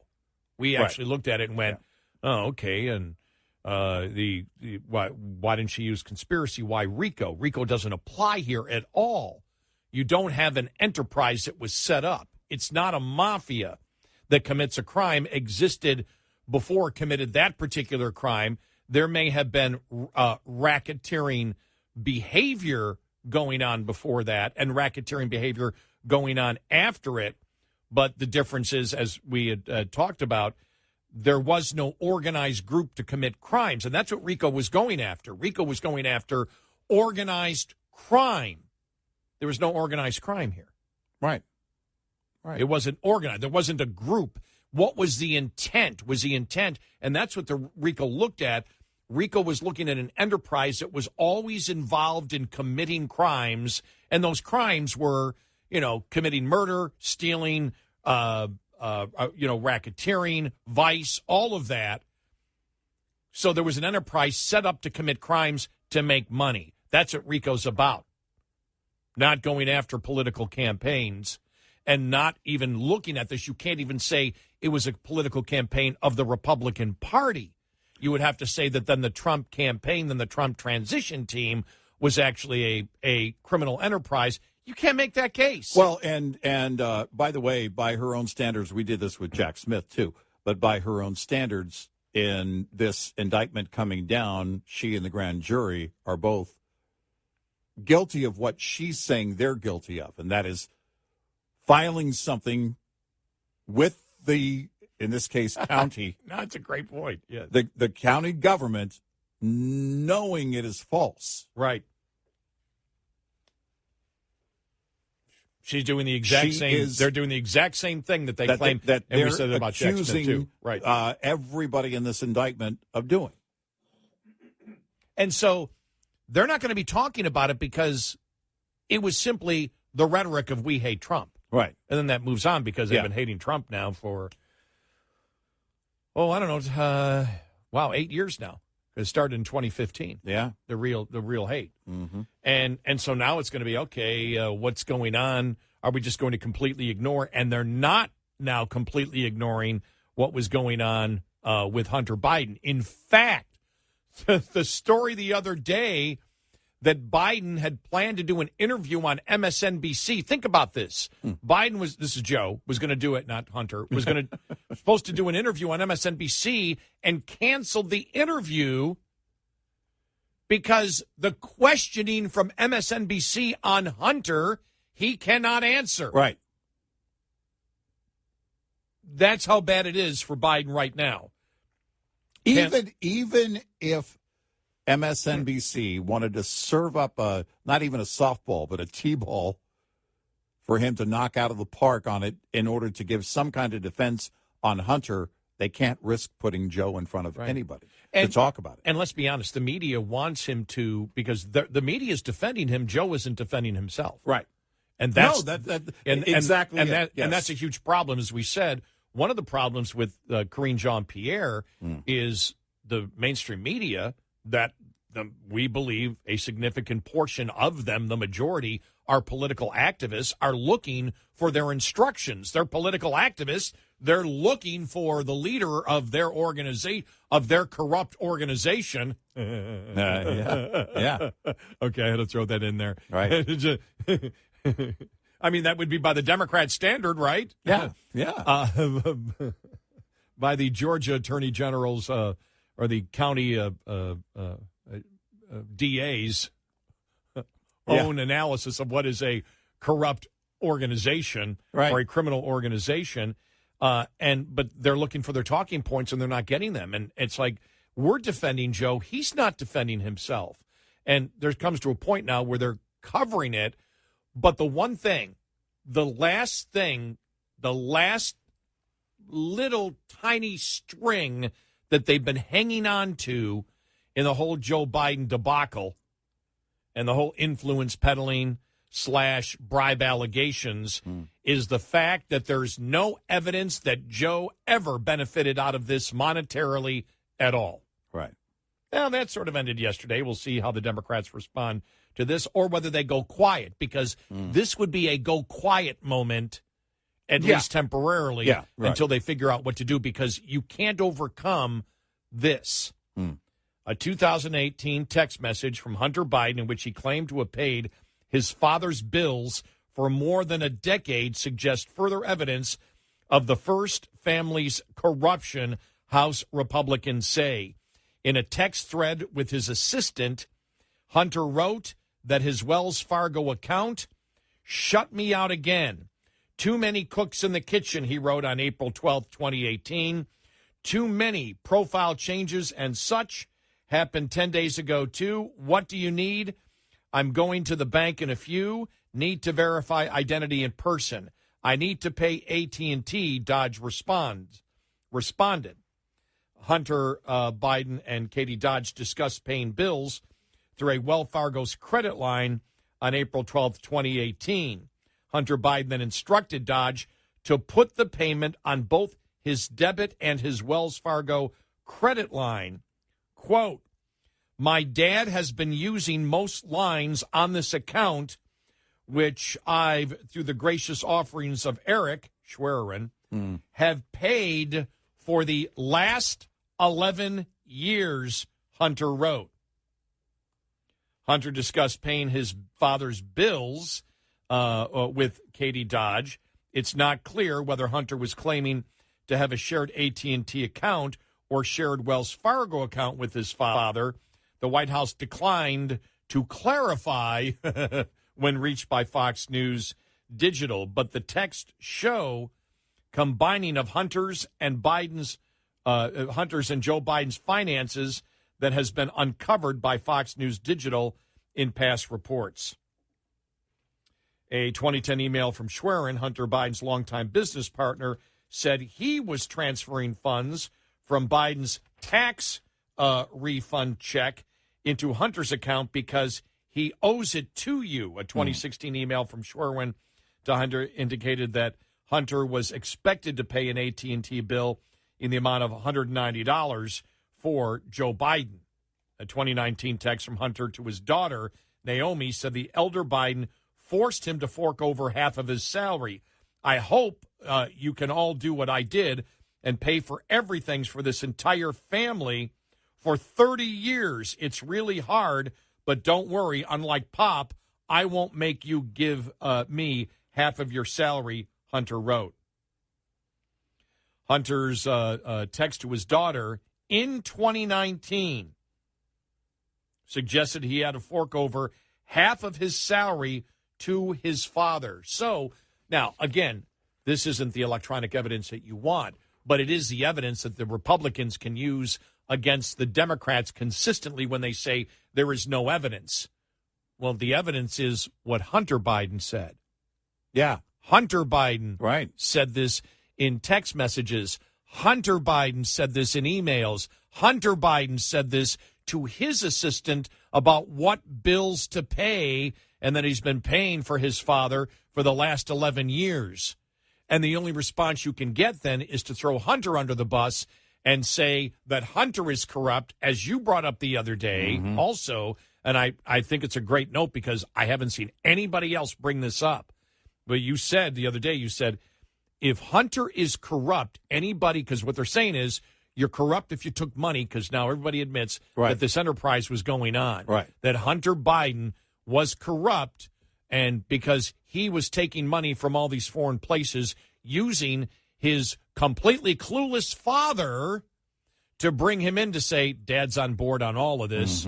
Joe was completely innocent, knew nothing about what was going on, but the entire family, including the grandkids, were involved in this enterprise to take this money, not just give it to the kids and the brothers or whatever, but for some reason, because just hand it over, but some reason created 20 different fake corporations to funnel this money to the 9 Biden family members. So at the minimum, where we're at now is Joe Biden is a complete idiot who had no idea what was going on.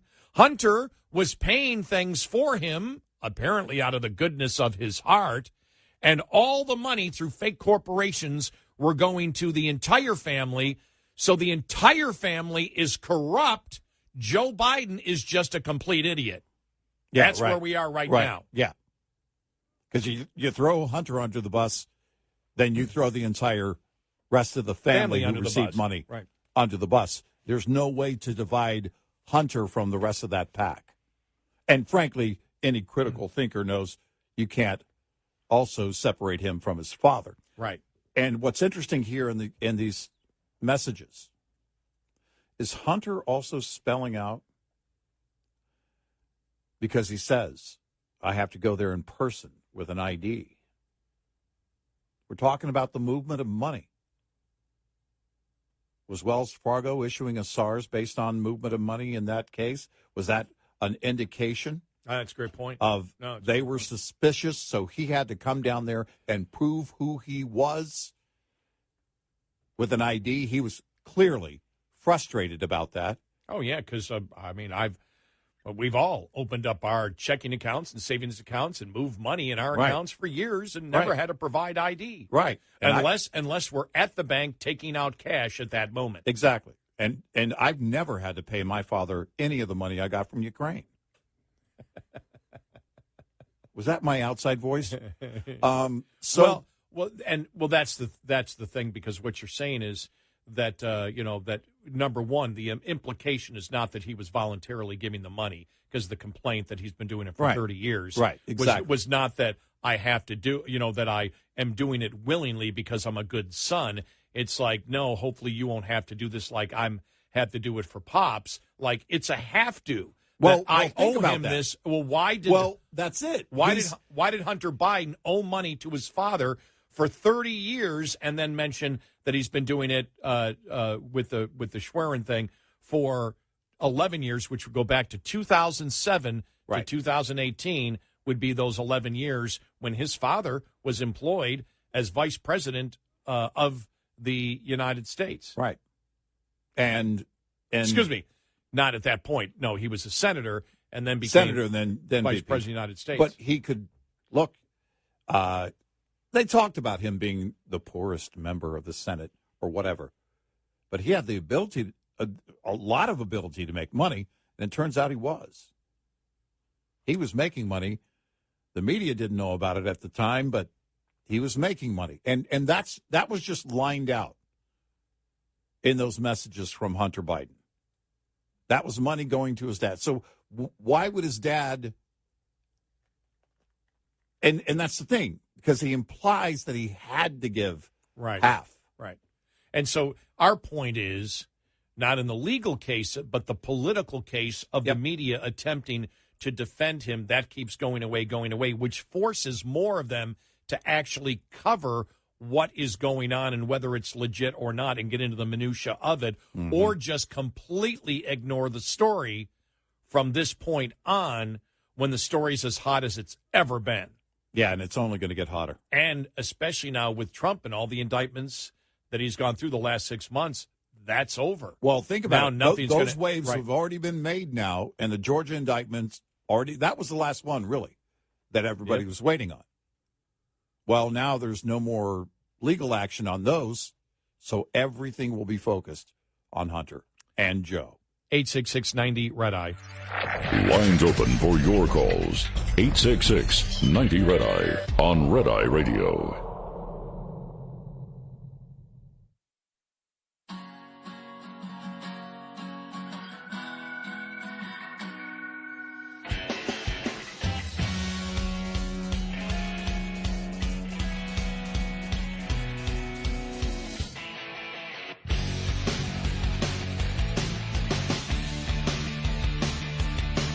It's Red Eye Radio. He is Eric Carly, and I'm Gary McNamara. Oh, look at this. We'll get to this here. The No Labels movement said it could offer an independent presidential ticket in 2024. They have now won ballot access in 10 states. Yes, in 10 states there are people that say, we need a Seinfeld party.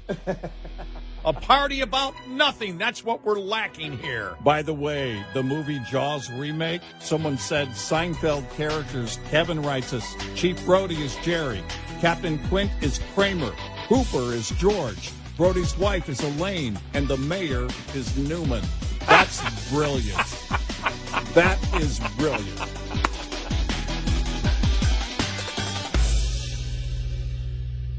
This is Red Eye Radio on Westwood One.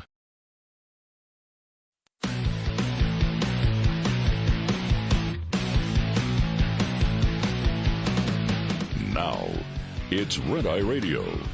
Gary McNamara and Eric Harley talk about everything from politics to social issues and news of the day. Whether you're up late or you're just starting your day, welcome to the show. From the Uniden America Studios, this is Red Eye Radio. All across the USA and around the world, we are Red Eye Radio. Eric Harley over there, Gary McNamara here. You're probably saying, but it didn't come out of a left and right speaker. I apologize for that. You know, you being over there, me being over here. Yeah. No, it comes out of the same speakers every time. Okay, I've got two stories here. What do you got? All right, here we go. All right. Both on EVs. All right. Tesla launches new Model S and Model X with shorter range and cheaper prices. Because that's what people are looking for in electric vehicles, shorter range vehicles. It shows you the problem that they're having, the cost of electric vehicles. Right. Well, what do you do, like if you're if you were one of the gasoline OEMs, what did they do in the past? When it came to economy cars, that meant smaller car. Mm-hmm. So now, smaller car, except the difference between the two is that when you bought a smaller car, you got better range. You got better gas mileage. Right. It was done because the price of the fuel was going up. It was done so that people could get longer distances out of that energy, not shorter. And now it's, oh, you can't afford it? Okay, we'll get you one that goes 4 blocks. It's 4 blocks. But the good news, it charges in under an hour.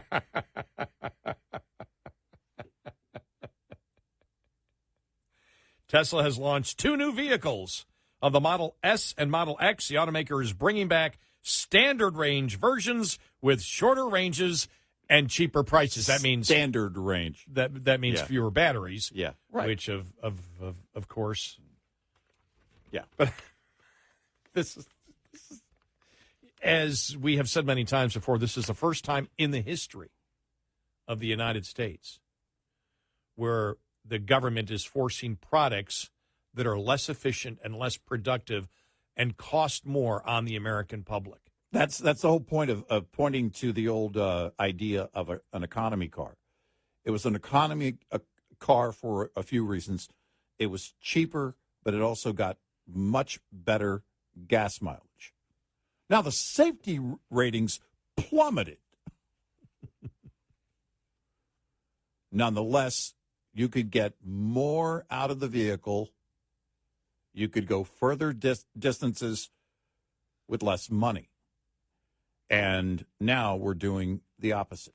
And you saw the lawsuits that are being filed on electric vehicles saying what they say the range is not what it is. Oh, yeah. We talked about that a couple weeks ago. This is the problem with today's technology, is that everybody is a reviewer. It doesn't matter. You're going to share your opinion about something. And if you spend, the guy, was it the Canadian guy that bought the F-150 Lightning? Oh, yeah. Spent $115,000. Oh, by the way, make sure you do your research. Hold it. There was a complaint that the article, I don't know if you saw that, the left was furious at that because it was 115,000 Canadian. Oh, that's not much different. So that means it only cost $5 American. That's right. So that's a bargain. And the reviews will keep coming. Well, here's the other problem right here. For the Model S, it drops the price by $10,000 to $78,490. Now you're talking. No, I mean, my God, it's just like, oh my gosh. But you also lose 85 miles since the new standard range is 320 miles on a single charge compared to 405 miles with the long-range version. Again, the lawsuit, a couple of things here. We'll get to lawsuits here because the lawsuits on things like this are going to really identify what the truth is. Yeah.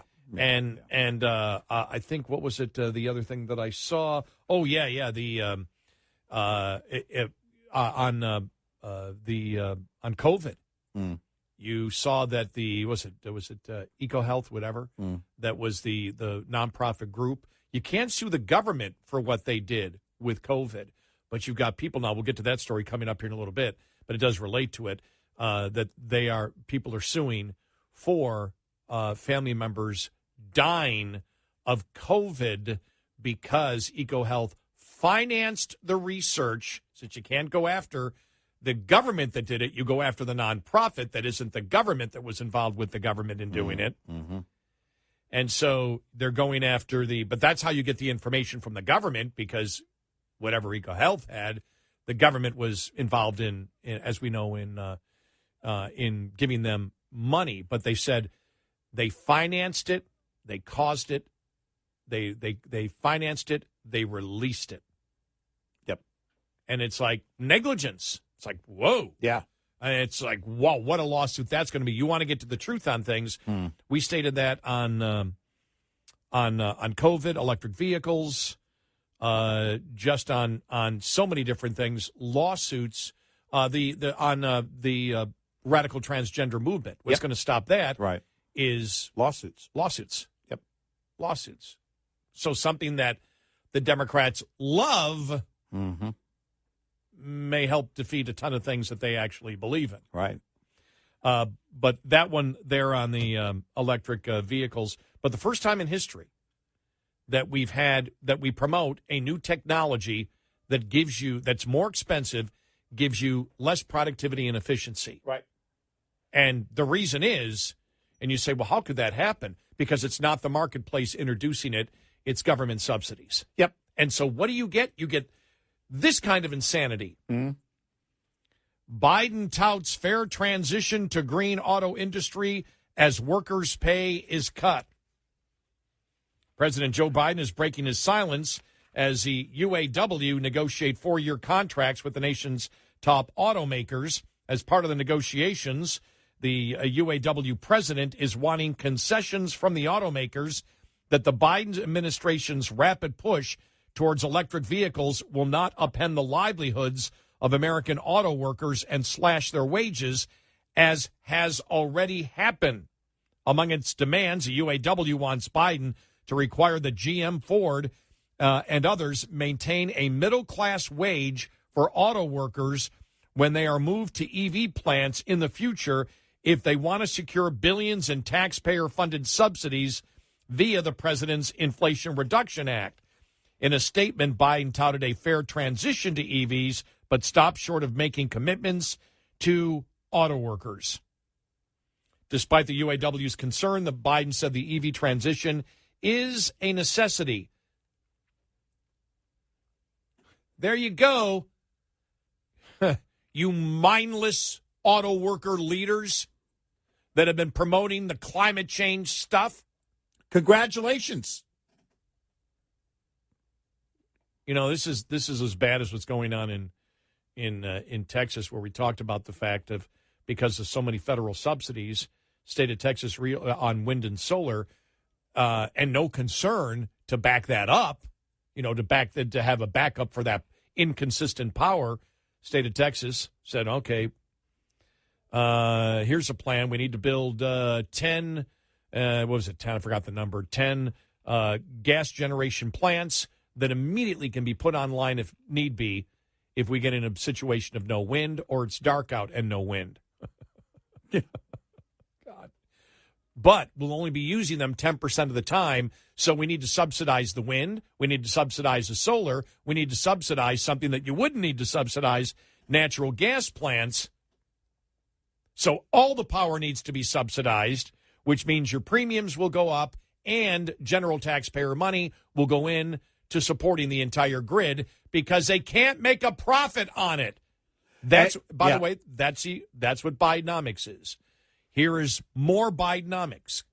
And when they talk about it, people go, well, what does Bidenomics mean?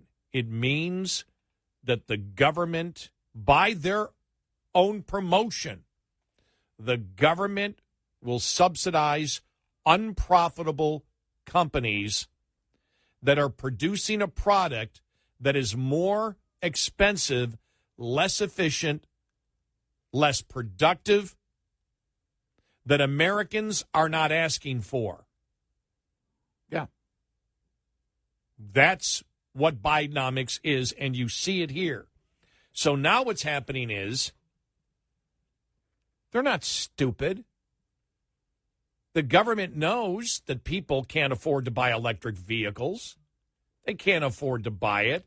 They couldn't. We were getting to the point where they couldn't afford gas vehicles, and now gas vehicles, because the auto companies have to subsidize electric, are becoming more expensive. We started talking about it a few years ago. What are we have?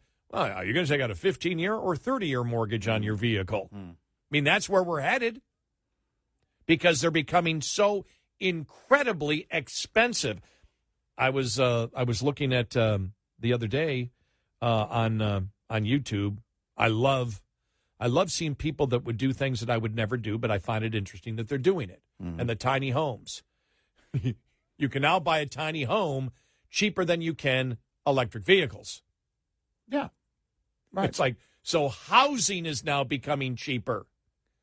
Maybe not great housing. Not a lot of housing. Okay, I'll say that. It could be great housing, but not a lot of housing because some people like it and some of them are really cute. But I don't wish to live in a cute closet. Some people do. and I'm very fascinated by those who do. But here it is, the reality.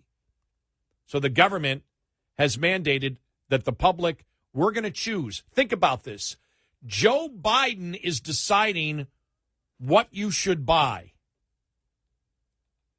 That's the incredible trust we have put in his unbelievable intellect to manage an economy and the products that you should buy. That he himself couldn't afford if it weren't for Hunter. Great point. or Ukraine and China. Yeah. And so they know that the automobile companies cannot make a profit on this. And that's why Biden is saying, we need to have, fair things done here. But as of yet, he hasn't said, but you need to negotiate and give them this certain wage because they know they can't do it. No. And no way. This is a continuation. We saw what Biden did. Biden didn't give a damn about unions. No. He didn't care about unions. He doesn't care about jobs. First thing he did was say, cut the Keystone pipeline. Go learn to code. Yeah, go learn to code. We don't care about if you're a union worker or not. We just care about getting fewer, because this is what it's all about. It's fewer people being able to buy cars. Yeah. That's what it's about. Yeah. Yes. And so fewer cars will be sold. They'll be more expensive. The automobile companies will shrink. They won't be able to pay decent wages. And so the unions are screaming.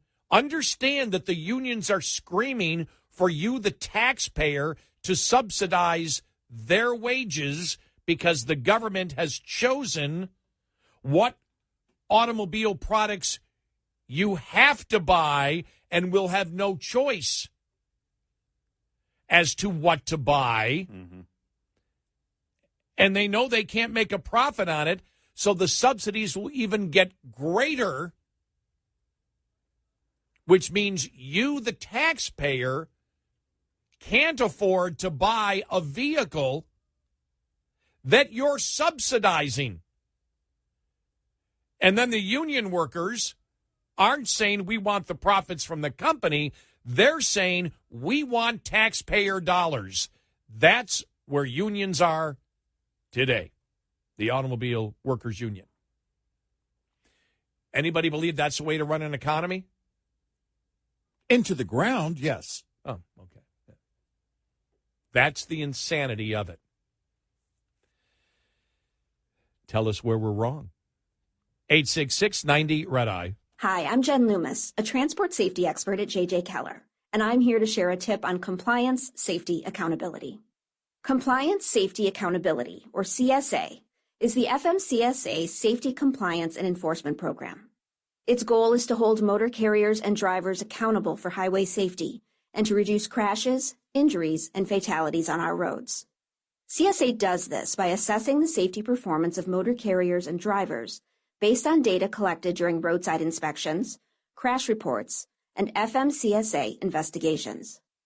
Based on the data that is compiled, motor carriers are assigned a score. The carrier is then grouped with other carriers who have had a similar number of safety events. Carrier scores within the group are then ranked to determine intervention priority. Low scores are better, so carriers with the highest scores are those that are most likely to be targeted for intervention by the FMCSA. Interventions range in severity and may include warning letters, roadside, off-site, or on-site inspections, civil penalties, or operation out-of-service orders. This tip was brought to you by J.J. Keller and Associates. Visit us at jjkeller.com. Coming up, more with Gary McNamara and Eric Harley. It's Red Eye Radio.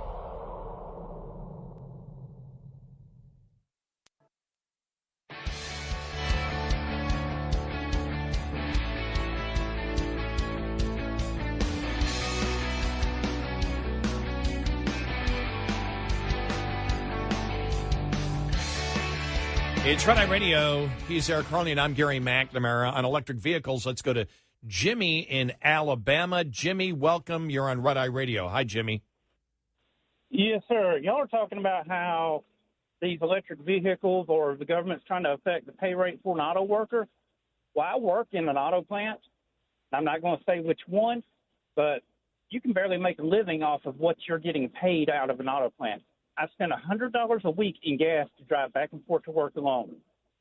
And with food prices and everything, you can't make a living this day and age, not with the pay rates they're giving you. And just think of what the pay rates are going to be when you're making a product that the company can't make a profit on, even with the government subsidies. That's where we're going. Yeah, we don't even make an electric vehicle here where I'm at. Yeah, they're all gas.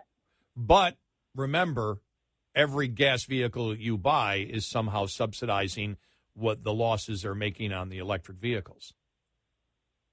The losses that they're incurring, and yeah, I mean it's a terrible situation because that's one industry that you should be able to most industries you should be able to make a decent pay at, but when the government gets involved, thanks, Jimmy, it's not going to happen. Well, that's it. It's when you hear insanity. from Ford that they're on target to lose $4 billion this year because of EVs. I mean, go back to the 2008, the whole auto bailout thing, and where domestic OEMs were bleeding cash. And many things had happened along the way, including CAFE standards and fuel standards back then that were affecting the price of vehicles. At that time in 2008, you also had oil at $147 a barrel, the highest it's ever been. So there were many things in the marketplace that were changing and affecting profits, and they were bleeding cash. Now, this is driven by government standards and across the board. We could stabilize oil prices and bring them down even further if we had a greater domestic policy. But nobody wants to invest there. Nobody wants to invest in the U.S. because they know that they're going to be shut down, their profits are going to be kicked to the curb, and everything is going toward EVs, wind, and solar. Why would you want to invest? Yeah, it's going to get worse for those jobs, no doubt.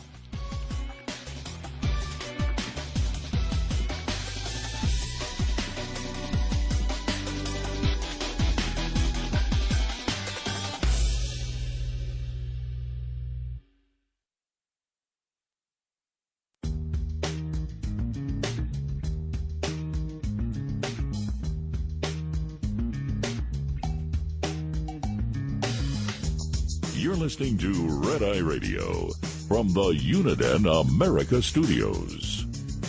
And he's Eric Harley, and I'm Gary McNamara. Welcome and good morning.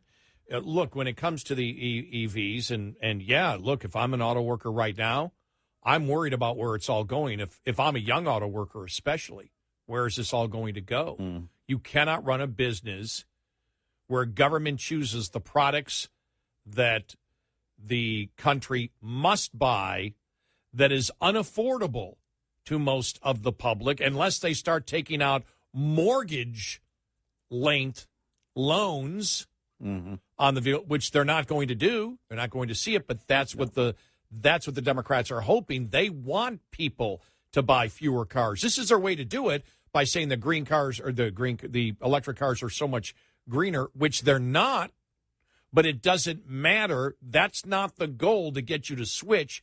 The goal is to get you out of your cars. And if you don't believe us, if you're saying, you guys, you're just making that up, well, go back to the transportation secretary for Obama, who was a Republican. Yeah. Ray LaHood, who said our job is to coerce people out of their cars. Yeah. Remember, we know you don't want these vehicles. Come on. Remember the Republicans that have been involved in pushing this. Yeah.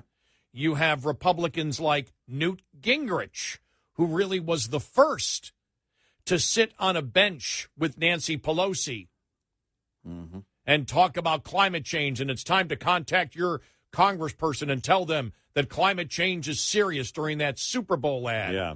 The same Newt Gingrich, I'll remember watching that on TV, some kind of breakfast in New England where he said, it really doesn't, making the point, really doesn't matter whether climate change is real. We can't fight the momentum. Yeah, we need to get hip, implying that Republicans need to come around to the modern way of thinking. Yep. That was Newt Gingrich. Remember, we don't live in the bubble of today. We remember, and we will go after Republicans who believe that the state should subsidize vehicles that people don't want and are too expensive. It doesn't end there. Even in the state of Texas, before we had Free Zola, Governor Abbott, the Republican governor, and for the most part, a good governor,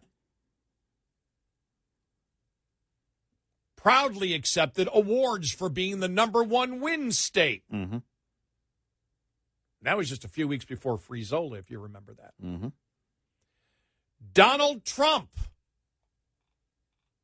who talked about the Lordstown EV plant and what a wonderful, this is the way to build it and how it is the way of the future. Donald Trump said that. The same Donald Trump that believes you should be subsidizing the ethanol industry. Who needs to be angry at Democrats when you have Republicans promoting the same thing? Maybe not as often as Democrats, but they still promote the exact same philosophy. And think about it. Trump, Abbott, Ray LaHood, who was a Republican in Congress for a while, and Newt Gingrich.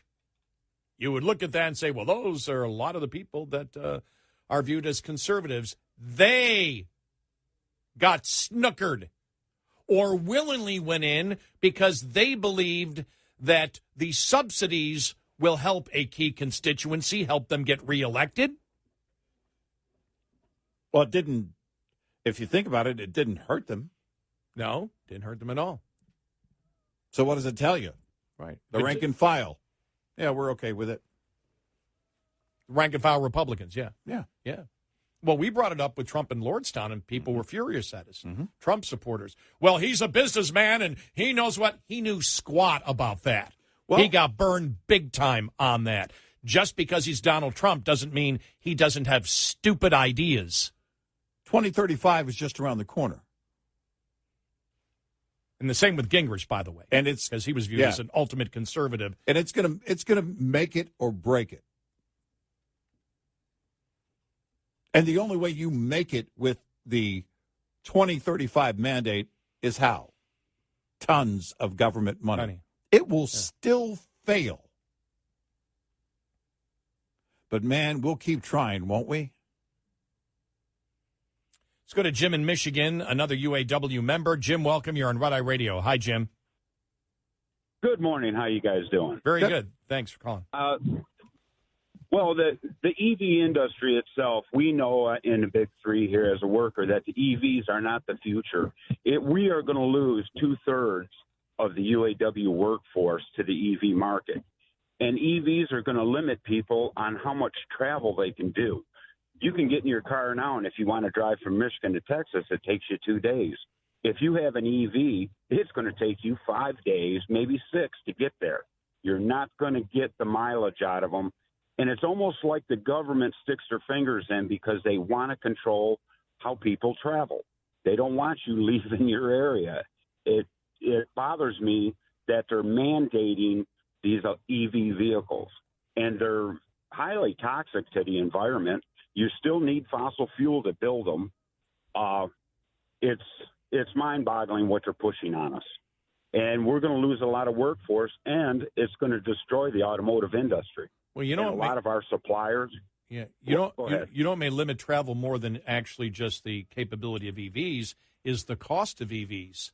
Because remember, they're being subsidized. I mean, that's what the Inflation Reduction Act subsidized them more. Think about it when Tesla's talking about, okay, we're going to build a new model that that doesn't go as far, but it costs less, and it's still $78,000. Tell me right now who can afford a $78,000 car, and that's a car that is not just subsidized on the end of the government credit afterwards, but the battery subsidies and the manufacturing process, the plant subsidies that happen in order to get, initially to get these companies on board. And so, yeah, you look at it and you say the goal has to be to get people out of vehicles. Otherwise, why are they doing it? Yep.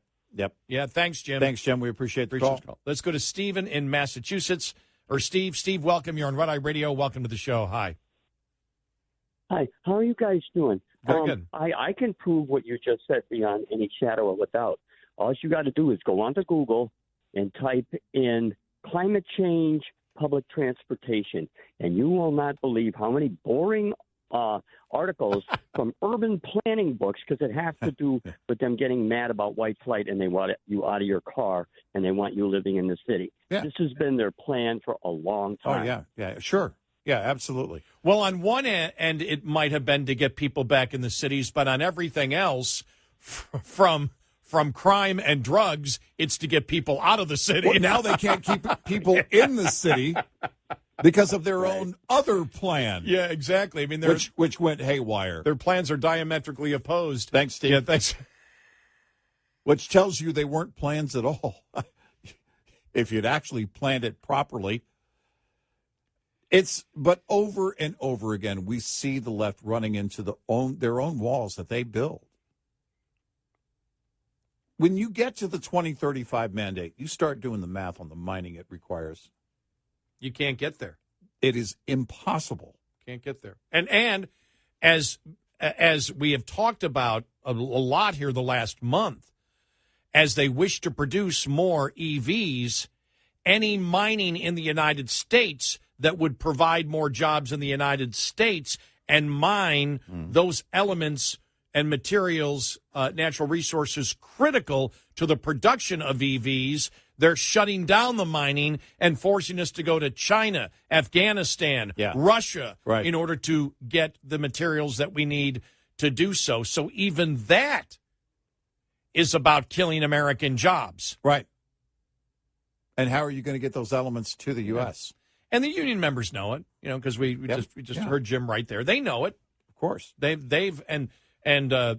the management is willing to admit it, going, yeah, what's going on? And now the scream is, again, think about this. Just think about the evolution of the UAW message from the leaders, which isn't all we're asking for is a fair share of the profits that this company makes. That's not the message anymore. The message is now, we want to be paid a middle-class wage, and the taxpayer should take care of it. Right. If you're going to get the subsidies from the federal government, even though you still can't make a profit on the electric vehicles with the subsidies, so you're making a loss, the taxpayer needs to cover the union bill because of government policy to destroy the automobile industry. Well, if you wait around long enough, the government will have no choice but to take over the means of production, which, of course, is communism. And you will be a union, but you'll be a public union, like every other worker. It is insanity, and we keep voting for it. Let's go to Glenn in Alabama, who works for an EV transit manufacturer building buses and things. Hi, Glenn. You're on Red Eye Radio. Good morning, guys. Hey. I do work for a company. We build EV public transit, and I just we're having problems. Yeah, with sorry your about that. we're sorry. Yeah, we're in sorry problems about with your that. call. Yeah, they're breaking up. Yeah. You saw that the one EV bus maker's filing bankruptcy, yes. and ultimately, it comes back to where's the demand? There is no demand for it. What little demand there is should never be subsidized. If the wealthy want to have their EVs, great. Let them pay the full price. The last caller was going to talk about supply chains disruptions, and that was electric buses get billions in federal aid. A top maker, this is just from over the weekend, a top maker just went bankrupt. Proterra helped kickstart the transition to battery-powered buses, but as federal aid arrives, and has been there for them, the company has struggled with inflation and supply chain disruptions. Right. But the buses are like, look, we can be subsidized because the government and pseudo-government agencies are going to be buying them. Yeah. They'll be forced to buy them. There was a video that went viral, by the way, on a electric vehicle, electric bus, and they were using a diesel-powered generator, a diesel-powered heater, rather, to heat it in the colder months.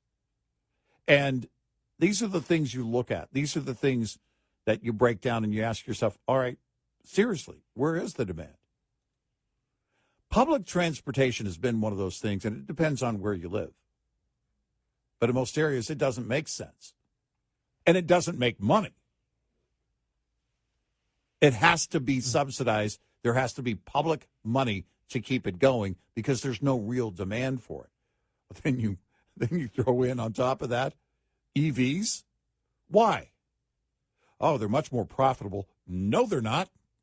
They're much, for those municipalities, they're going to be much easier. No, they're not. They're not going to be less expensive or easy.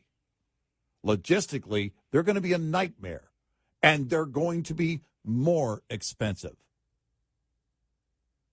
So we need to subsidize the subsidies. That's the problem, is we don't have enough money going into the money. We need subsidies for the subsidies. That's what we're doing in Texas. Yeah. Well, the natural gas now needs to be subsidized because that's not going to be running full time. So in order to support wind and solar, support which is to be the backup subsidized for the wind and solar, which is subsidized, because, which is not consistent, and also gets public money. Yes. The problem is we're not spending enough public money. Yeah, that's the problem. 866-90 Red Eye. Lines open for your calls. 866-90 Red Eye on Red Eye Radio.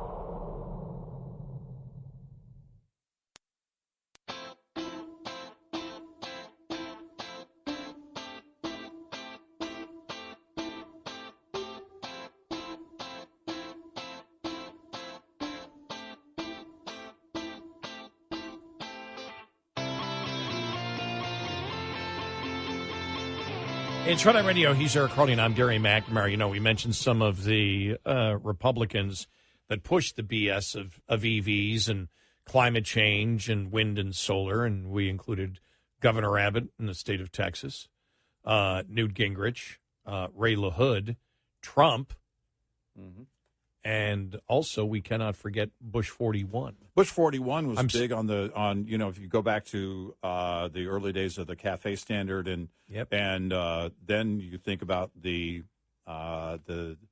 diesel standards that started to change. All of that was born back during that era, and it became much more expensive to build these, the engines and the cars and the trucks and everything else. He signed the ethanol bill that was pushed by the Democrats. Yep, sure did. Yep. So, this is what happens when you start going down their road.